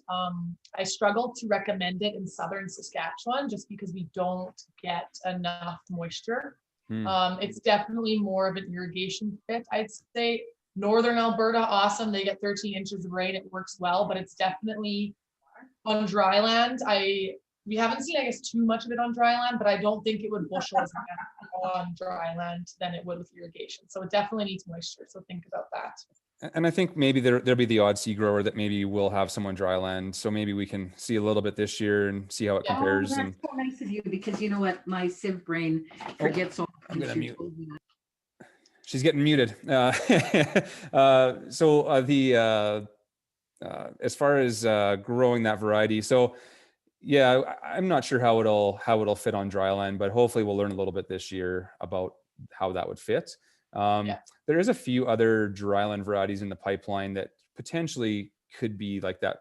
So I think the way I see it going is we're going to have two varieties for dryland. Two varieties of 2-row feeds. So one for dryland and one for irrigation. That's kind of how I see it going on our farm. But I definitely think it'd be worth maybe trying, but who knows? So.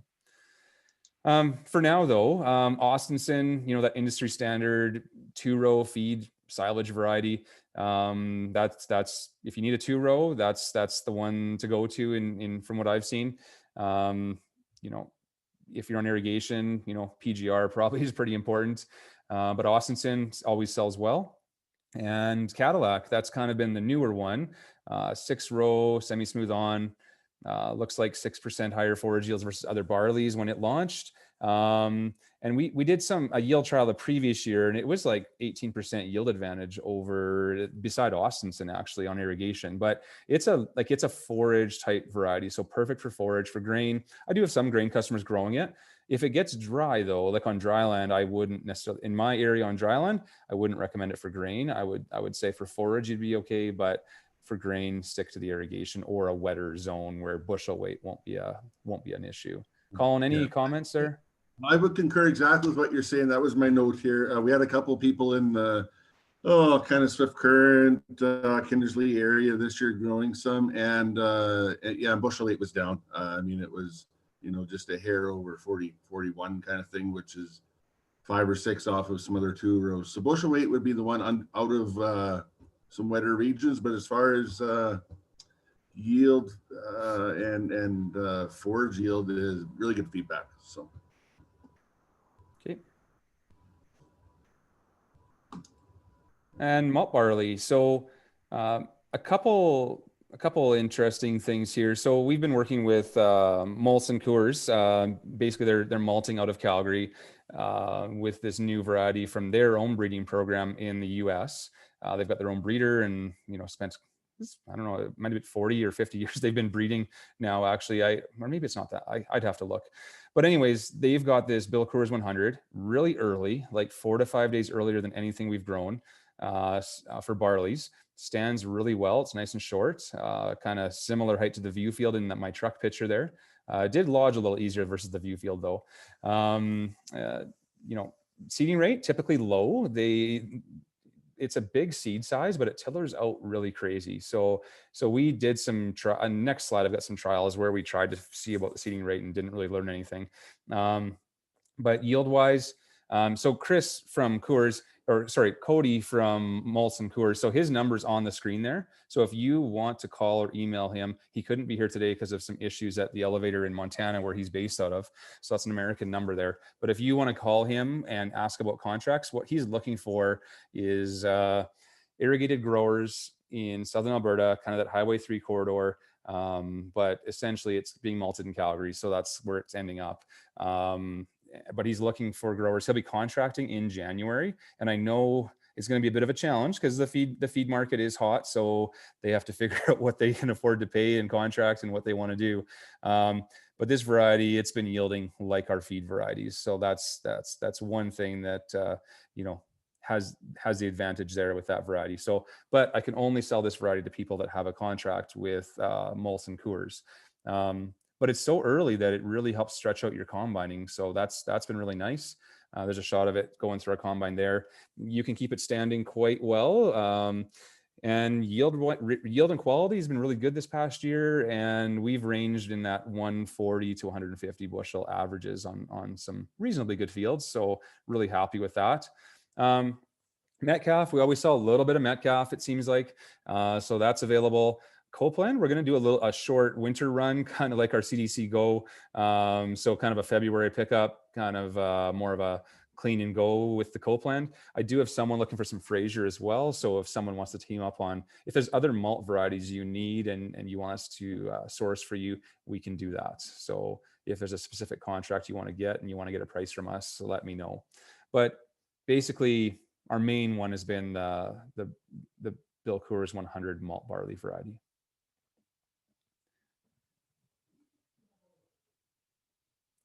And Case, I don't know if your comment was on about the barleys, but on the Bill Coors 100, I think it would do okay on dry land, but they are aiming for irrigated farmers in Southern Alberta, and I think that's partially due to maintaining even plumpness if we get a dry year for their malts. So, but you can phone or email Cody and pester him about that as well. So.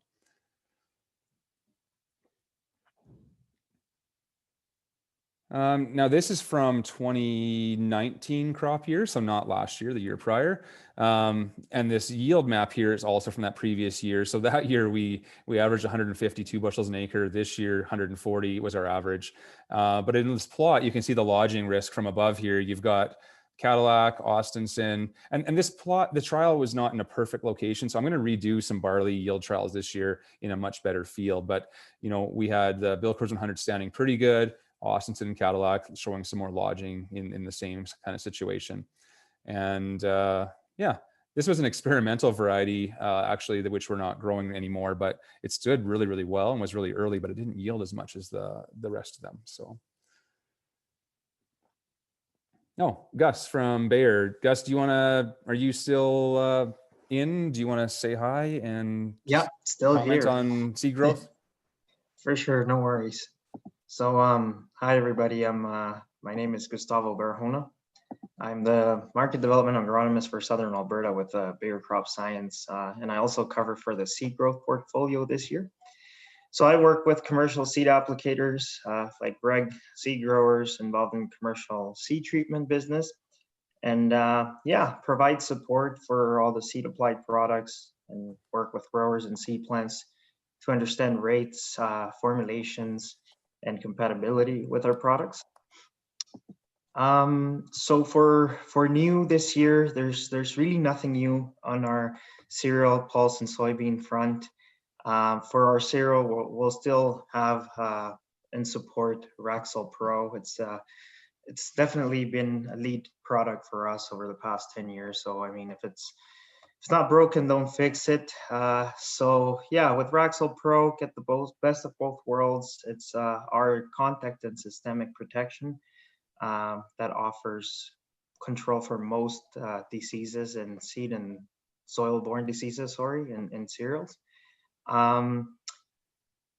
We offer Raxel Pro on a ready to go formulation. So ease of application when it comes to applying.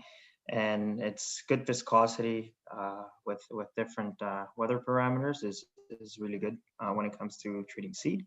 As I said, water-based formulation that maximizes coverage, and it helps reduce dust and build up on equipment as well.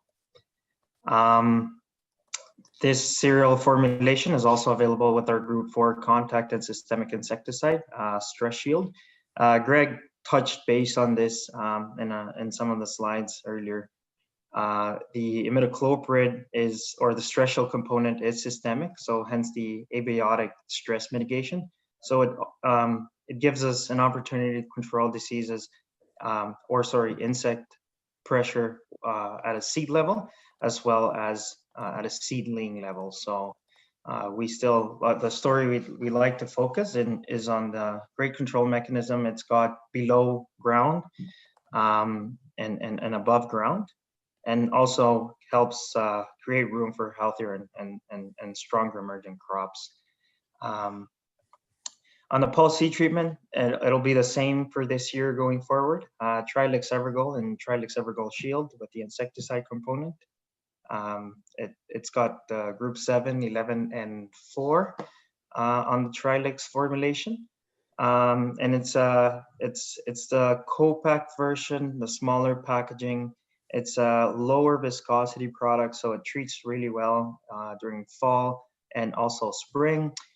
Just to watch out, as Greg mentioned, if there's going to be any inoculant present, you might better wait for springtime, as most of them only last 30 days. Great compatibility with most of the inoculants out there, which is something that our growers and seed plants like when it comes to using Trilix. And again, it's also available with a stress shield component on it, which is the insecticide portion. On the soybean front, which also works for pulses, is the Evergold Energy. It's typically marketed as our soybean seed treatment. However, it can be used in pulses. Ready to use formulation again with groups 3, 4, and 7. Systemic and contact seed treatment, fungicide, designed to provide and give protection to most of the wide range of diseases that are out there. Again, this can also be treated during fall and spring with any loss in efficacy. On the canola front, we have something new coming out. This will be centrally applied. It won't be available for commercial treatment, which is the Buteo Start. It's the new insecticide seed treatment that we have for flea beetle protection. We received registration in Canada early this year. So it's being marketed alongside our Prosper Evergold component, which is the component that comes with the already treated canola. It's a new group, butanolide 4D. So it's not a neonic. So this is a new way of controlling flea beetle. We have tons of data. If you guys would like and see any of this, reach out. I'll put my email and number there. Super rapid uptake and translocation and super good control. Most of our Alberta trials all over different geographies have demonstrated that Buteo is working very, very well in dry conditions, which is usually where these flea beetles thrive. So yeah, I mean that's a little bit of a summary of everything we have on the portfolio. And yeah, if you have any other questions, feel free to ask or reach out. Yeah, and we've been using the Evergold Energy as our main pulse treatment product for our customers. So yeah. All right, thank you guys. Yeah, I think we're nearing the end of this one, and then we get into our yield trials after that, actually. So on oats, we've got Arborg oat as our main milling oat. Top yield is a little taller versus, say, a Ruffian or a Camden, but standability was pretty similar actually when we had Ruffian near the Arborg. So a little taller versus Ruffian, but it's got extremely high plump, high beta glucan, and the millers are interested in this variety. A few people would use it for forage or silage as well. Some people, actually there's an attractive price on the screen here. I've got Chris from Johnson's Grain. I think they have $3.50 a bushel for new crop milling oats. So that's not bad actually for a new crop milling oat price. But really in my region, there's not a lot of oats grown for that purpose, but our sales will be more to people, more in, Strathmore North and, kind of that region type of thing, or not in my immediate dryland and irrigation region. But at $3.50, that's attractive. So forage oats, this one we always sell out. So if you want some, book some right away. Just get your name on the list, even if you're thinking to use it after as a double crop or silage or something. The reason people would, so haymaker are usually more expensive, like as seed, because the yield is less versus normal oats when we grow it for seed, because it's a forage oat, but it's got finer stems, more palatable versus other oats. So that's why people are buying this type of oat over others. But haymaker is kind of the top forage oat right now. And there's some available, but man, we always sell out. It seems like someone's always disappointed. Oh, I've got audio, but hopefully you guys don't. Maybe I can turn it down. There we go. So triticale. So definitely maybe the most people will be using it for a silage, but if you have dry land where you're doing a forage crop on, I've been blown away by it the last couple of years. Actually, I didn't realize how good it was. So Sunray, it's a soft on. It's not a smooth on, but it's got an on, but it's soft. So for silage, it's perfect. For green feed, yeah, it's got a softer on, so you shouldn't have as much issues with the animals in their throat, but it's still a risk possibly if you're green feeding. But definitely for silage, phenomenal. So this year we had an irrigation and we were like almost 150 bushels per acre. We couldn't believe where the yield was coming from actually. So I've asked some of the brokers, in the feed market, how does it compare? But like this was like 20 bushels per acre higher than soft weeds. It's just crazy. So,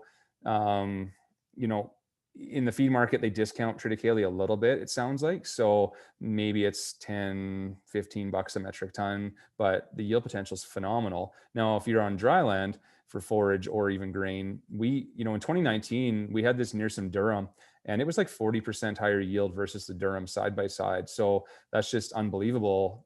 And it was a very dry, poor year. So triticale's got that, that rye root system that can really scavenge for moisture. So really something pretty attractive for someone trying for grain, but especially for silage. Hard white spring wheat, very small market class, very few sales, but we do carry some varieties actually. Cargill in some regions, definitely the Edmonton region, there's a Cargill that's doing some of these varieties. Rogers Foods out in BC, some people work with those guys, but they're very variety specific because the end users are very picky on the quality attributes and the milling attributes. So talk to your buyer if you're working with any of these people. But Iceberg is a hard white, Cirrus is the kind of a newer hard white. But obviously your buyer has to be happy with that variety or that class of wheat. Mustard, if there's any mustard growers in the room, we carry a few varieties. There's a hybrid brown oat, so it's 20% or more yield advantage depending on the situation, and that's kind of a brand new thing, having a hybrid mustard. And then there's also yellow and oriental available, and Helix Extra can be the seed treatment on those, or it can go bare. But flea beetles can be an issue on the mustard. So we even had some stuff treated that we had to spray. We planted it quite early, so that was probably the problem. But we had to go and spray for it in crop. Actually, this crop here that year. So if there's some interest, you can message me afterwards about mustard. We do a little bit in corn, canola, soybeans. So silage, grazing, corn, grain corn. And then some non-RR corn as well. If people are looking for something that's not a Roundup resistant variety, they're a little cheaper as well. And trials, if you want to do some trials with corn for silage or grain, let me know and we can hook you up with some varieties. But grazing's kind of been our growth area. A few more people trying it in, maybe marginal areas to graze some cattle on in the first half of the winter. that maybe aren't a typical corn growing area, but they want to do some vertical grazing where that plant stands up through the winter. And then a few slides here on some cover crop blends. So some people have been doing it for erosion control. So stability after a specialty crop where you've got a lot more risk of soil erosion. So some people like would be doing, you know, something like forage collards, buckwheat, winter wheat. Some would put some rye or some Italian ryegrass in there.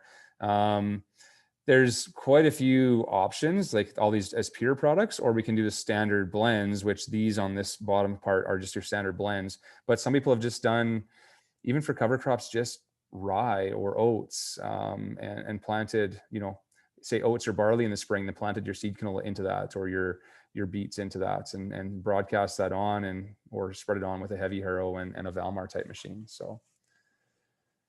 So this was a field. It was seeded late August, and this is near Tabor on irrigation. And the pictures were taken late October. We had a big frost and some snow there. So some of them got impacted and hurt by the frost, but some of them would have kept growing probably until almost now, actually. So I kind of want to go back and take a look at this field and see what's there right now. But basically it was for soil erosion, but also so he had more living roots to keep up his beneficial bacteria, fungi in the soil, so that there was more activity in the soil. That was his goal, but also just erosion control on a field that was open.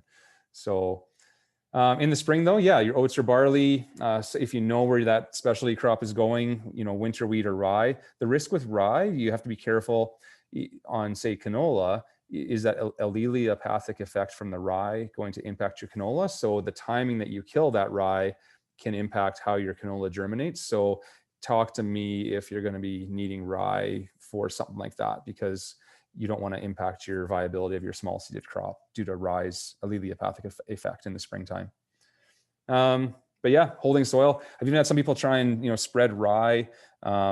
They've undercut their beans and then spin spread rye on so that they can, before the beans are even off, they've put that crop in there, or even potatoes, spin spread down on potatoes before they dig. So they've got something growing in the fall after, as they're digging the potatoes, that incorporates it.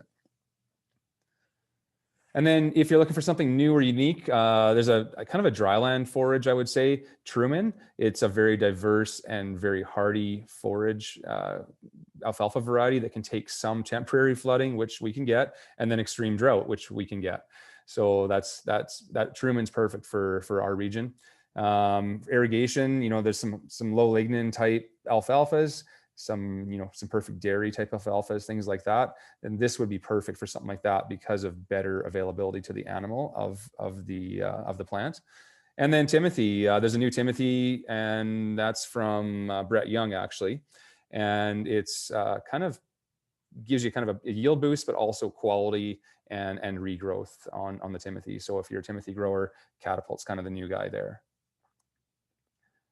Oh, and Imperial Seed, I think they dropped off the call unless they're back on. They might have dropped off. He texted me that they were having internet issues. So Imperial's not there. I messaged you in the group though, if you have questions on any of those cover crops or blends or alfalfas or Timothy or whatever, Jim with Imperial Seed, you've got his number in the direct messages there. Okay, and now I've got to switch to my other one. The other one's a short presentation. I'm just gonna switch the screen.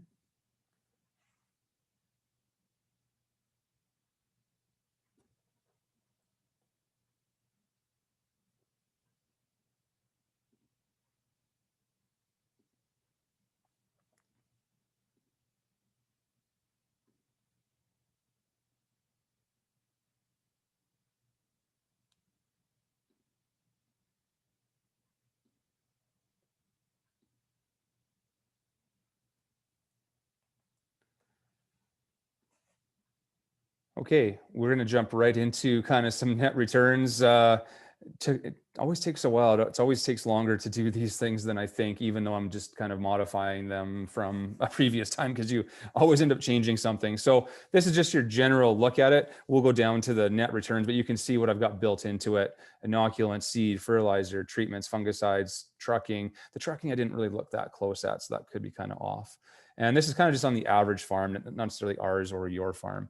But what we've got here, if you zoom in a little bit more, it's just basically irrigation type yields, what the net is of wheat, because people always say, well, I could grow wheat, but is there something else I could grow instead? And that's why we're comparing it to wheat as a benchmark for potential net returns. So, lentils, if the price holds, looks decent. Peas, if the price holds, looks pretty decent. The faba beans at 850 at the current price, maybe not, but I think that price is actually probably going to climb over time. It's probably, not that much lower than that, I wouldn't say. And then, winter wheats, the ryes, even rye, like that rye price, I just left it at $6. That's not a real aggressive price, I wouldn't say, especially with the feed market where it's at. So still pretty attractive there. And then, durum looks pretty good, but some grade risk if you have a bad year or fall or fusarium pressure in the durums. Canola looks good at a hot price. Flax looks pretty decent at that big price, but obviously new crop prices aren't quite there. And so this is kind of, this is what we ended up at these prices, not really a going forward look at it. Dryland, same kind of thing. Where's the price at right now? So kind of current-ish prices. What's really shining? Yeah, potentially lentils probably were one of the better crops from last year. Going into it, you wouldn't have necessarily known that though. But that's kind of how here where it shook out. Durum being decent, barley being good. But yield wise, this is what I changed all these yields. So this is kind of maybe a rough yield of what people got on dryland this past year. And some people had some phenomenal yields. Like our durum on dryland this year averaged 80 bushels per acre. So just unbelievable. So, I might be wrong a little bit on my yields, but just kind of a rough comparison of what the year turned into. And the dryland acres made more money than the irrigation ones because the cost of ownership or rental was cheaper and irrigation and management. So the dryland acres made more money than irrigation this year for these types of crops, which is always fun when you're paying power bills and running pivots. So,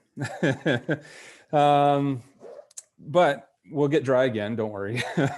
So fall 21 price ideas, where is it going to be this fall? I mean, so here's some prices you can lock stuff roughly in for. Flax, can you get $15 for flax for fall? Maybe. What can you sign up for wheats, things like that. So what looks attractive for this fall? Winter wheat, you're too late, I guess, if you're going to put that in the ground yet. The rye looks okay. Durum looks pretty good again for this coming year, on irrigation. For me anyways. But who knows, maybe durum acres go up massively in the prairies because hard red spring wheat doesn't look that attractive. So hard to say a little bit. Dryland fall price, what you can kind of maybe look at. Now, I left these yields, like we had 3 years of drought. These were kind of my drought numbers. So I left these yields where they were because, we had 3 years where we weren't getting these yields even. So it was pretty miserable. I just left these in because it could be dry again. That's our zone. Rye looks attractive. If you can get 50 bushels of rye at 575, that's pretty darn good yield compared to say a wheat. Durum still looks okay compared to everything else. Winter wheat looks decent. Lentils look okay. Peas, I must have done something wrong on the peas. I don't know what happened there. Maybe it's just that bad. I mean, peas aren't cheap to grow. It costs a bit for, a lot of seed, a lot of treatment, all that. So that could be part of it. But that's if we get this dry. Once the yields come up, then that changes everything if you get 30 bushels of peas instead of 15, or like we had this year between 70 and 80 averages for peas on dryland, then that really changes things. Flax looks okay on dryland if my numbers are all relative. The yield trials. So I love this picture. It's just, we're going to be continuing to do more of this. It's a lot of work. It's a ton of work because just seeding and managing it all separately and harvesting. And, the nice thing is you can kind of leave it till towards the end for harvest because you do want to see if the rain downgrades anything a little bit and the wind shells something out. So that helps that we don't have to harvest it right away on the trials. But yeah, so here on this picture, we've got This was a new barley that has a fit for dryland. It's called Hague, AB Hague. There's our yield trials. And there's red berry, hard red spring. And then I think we got winter wheat. I think that's the network right there.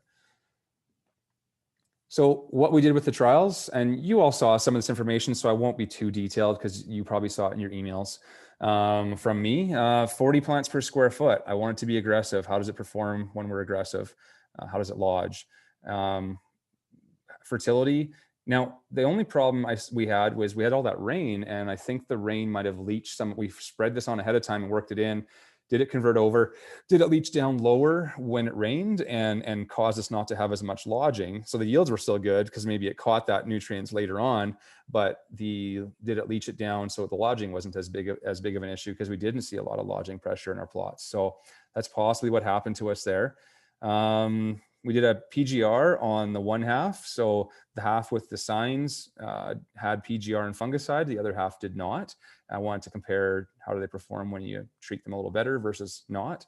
And ergot was not a big concern in the plots. We did Moravis at fungicide timing, at flowering, manipulator at that GS32 on its own, no tank mixing on the manipulator. Bacterial streaming, the view field yield was lower, possibly because of that.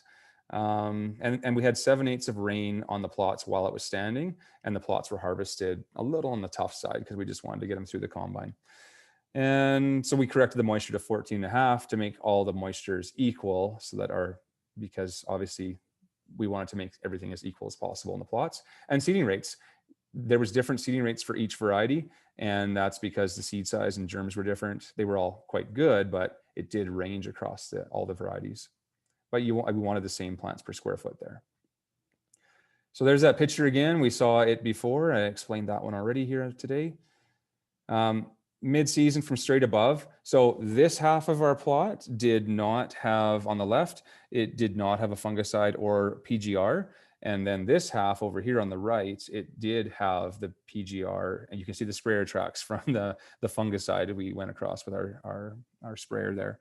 On the top here, AB Hague barley it had a PGR too, but some lodging risk on that one on irrigation. So perfect for dryland, I think. It had some drought resistance in some of the trials that FP Genetics had done. And then red berry here, breeder plot standing up pretty good actually for that red berry.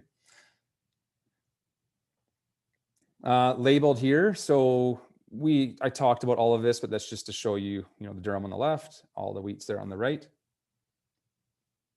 And in the background, that's our Sunray Spring Triticale. And on the left here is the AB Hague barley. And a little bit later on, samples going for grading. We had P&H in Vulcan grade, and they sent it to Winnipeg to their grading experts in Winnipeg to do it. So we had a proper grade. And all of these were sampled as it was coming into my weigh wagon. We had a weigh wagon in the field, and I sampled all these myself going into the weigh wagon. And kind of here's what we ended up with. The bottom chart, I like charts.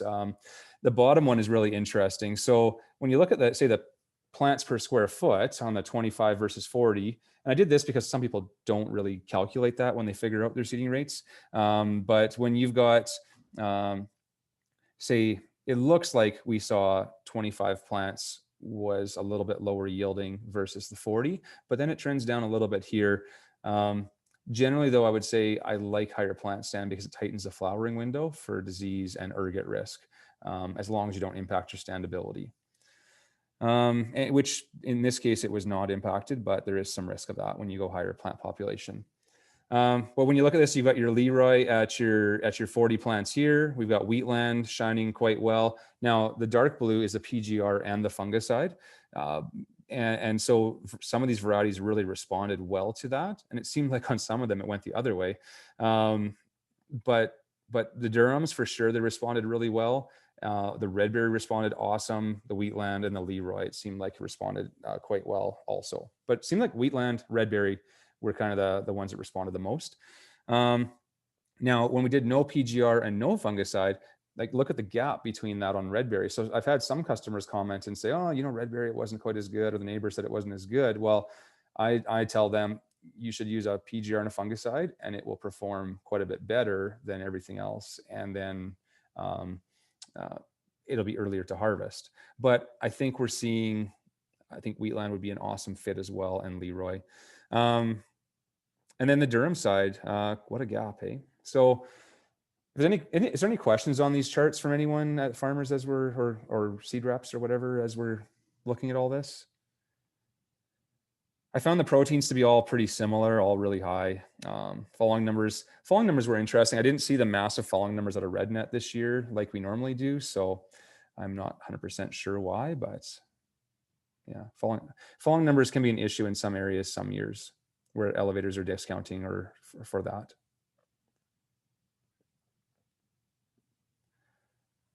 So on the plant stand talk, we have 25 plants on the right, 40 plants on the left.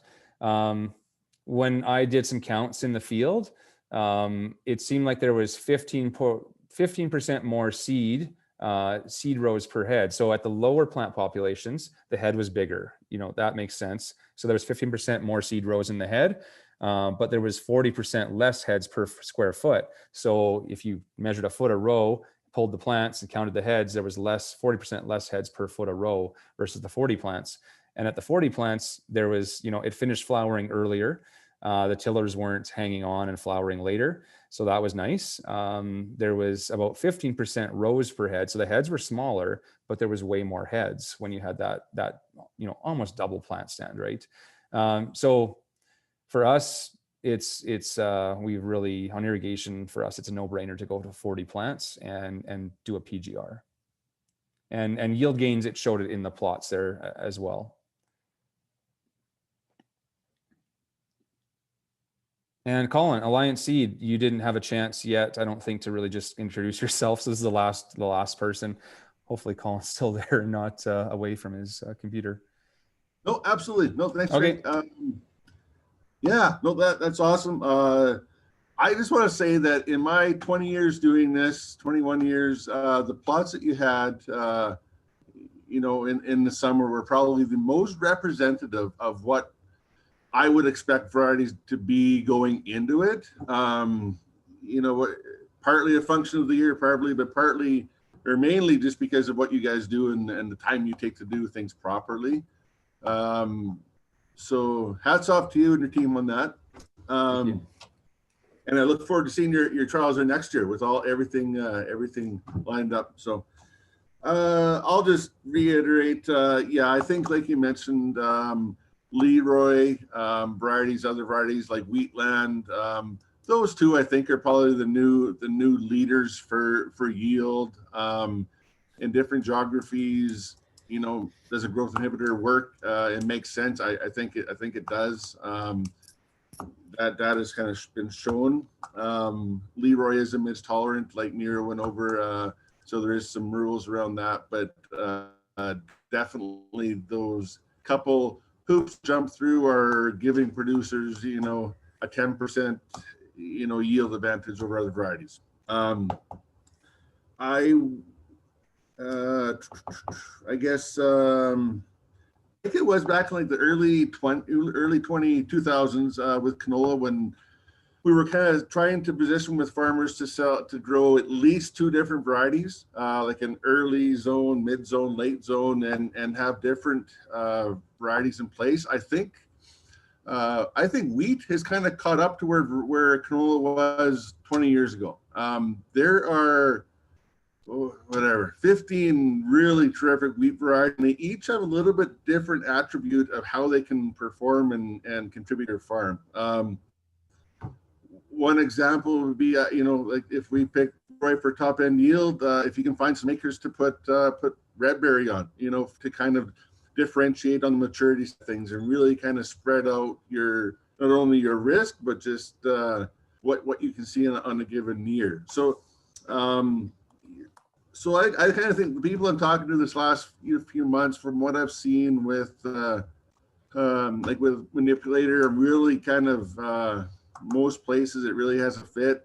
Trying to get a couple different varieties if you can on your farm to kind of see how things perform and like I said, mitigate risk a little bit. Cadillac, yeah, we've been hearing just tremendous results as far as tonnages and even grain yield, as far as in most zones. Like we talked about before, in some drier areas, being a 6-row, it likely won't give you your top end grain yield, but still terrific silage amount. Next year, Alliance will have a new oat and a new pea, 1 or 2 new feed barleys, a new CPS. So we're, as Jeff alluded to earlier, we are kind of filling up that portfolio to have varieties to offer to you producers to kind of fit your farm. And I think I'm going to get that picture from you, Greg, with when you're harvesting with the red berry and the winter wheat.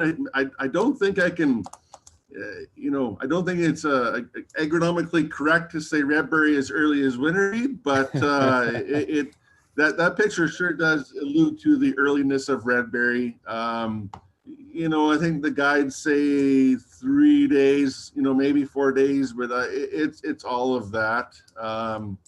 So that will be the kind of the key thing with red berry.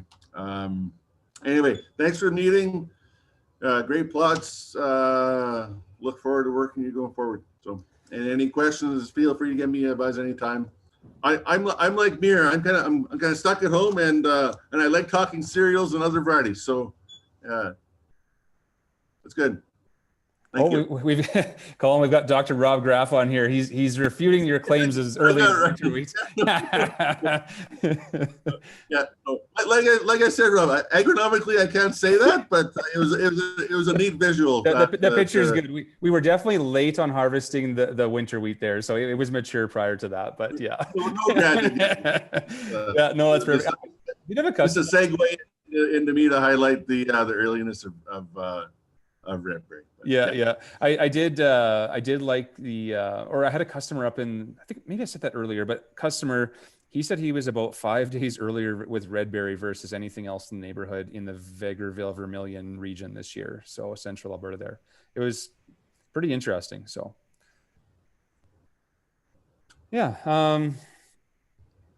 Oh yeah, last couple slides here.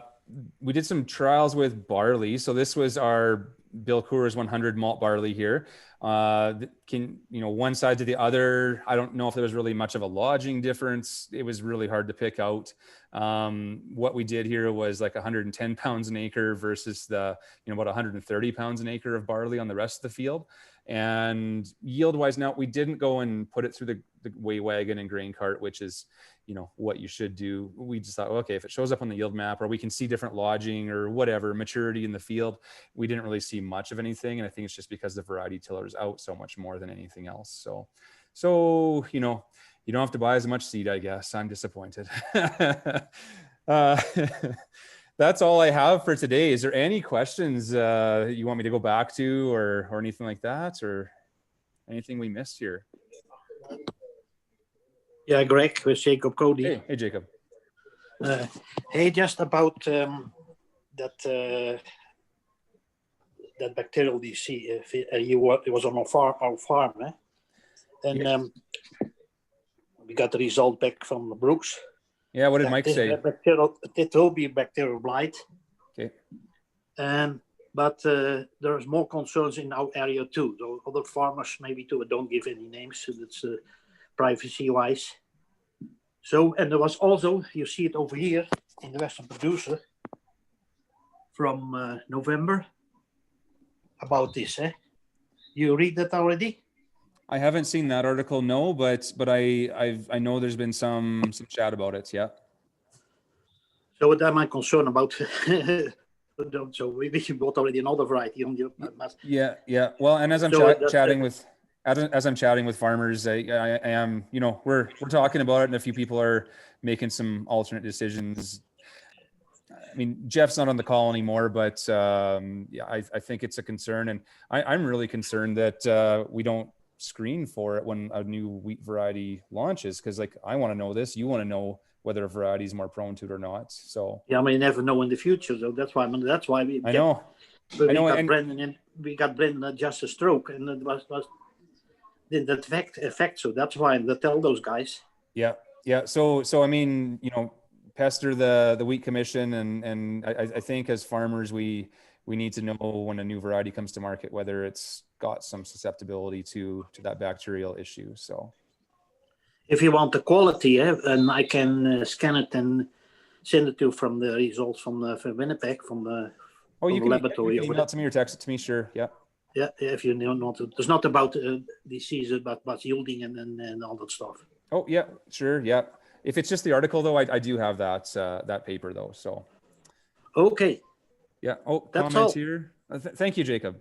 One comment here. Do you have any yield results comparing just a fungicide with the check instead of PGR and fungicide? No, I didn't do that. I am nowhere near a scientist, and our plot was complicated enough as it was. So, and it's not replicated either, right? So this is very basic information. It's more of a side-by-side than me being Mr. Scientist. So, sorry, I don't have a check where it's just a fungicide.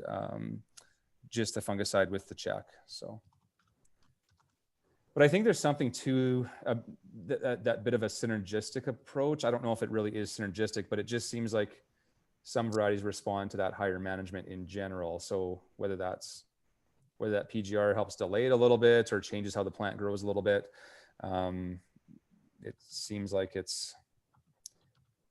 And now on irrigation, to me, it seems like we've got way too much at risk not to keep spending money. But yeah, where do you stop spending money? I fully understand. Any other questions from anyone?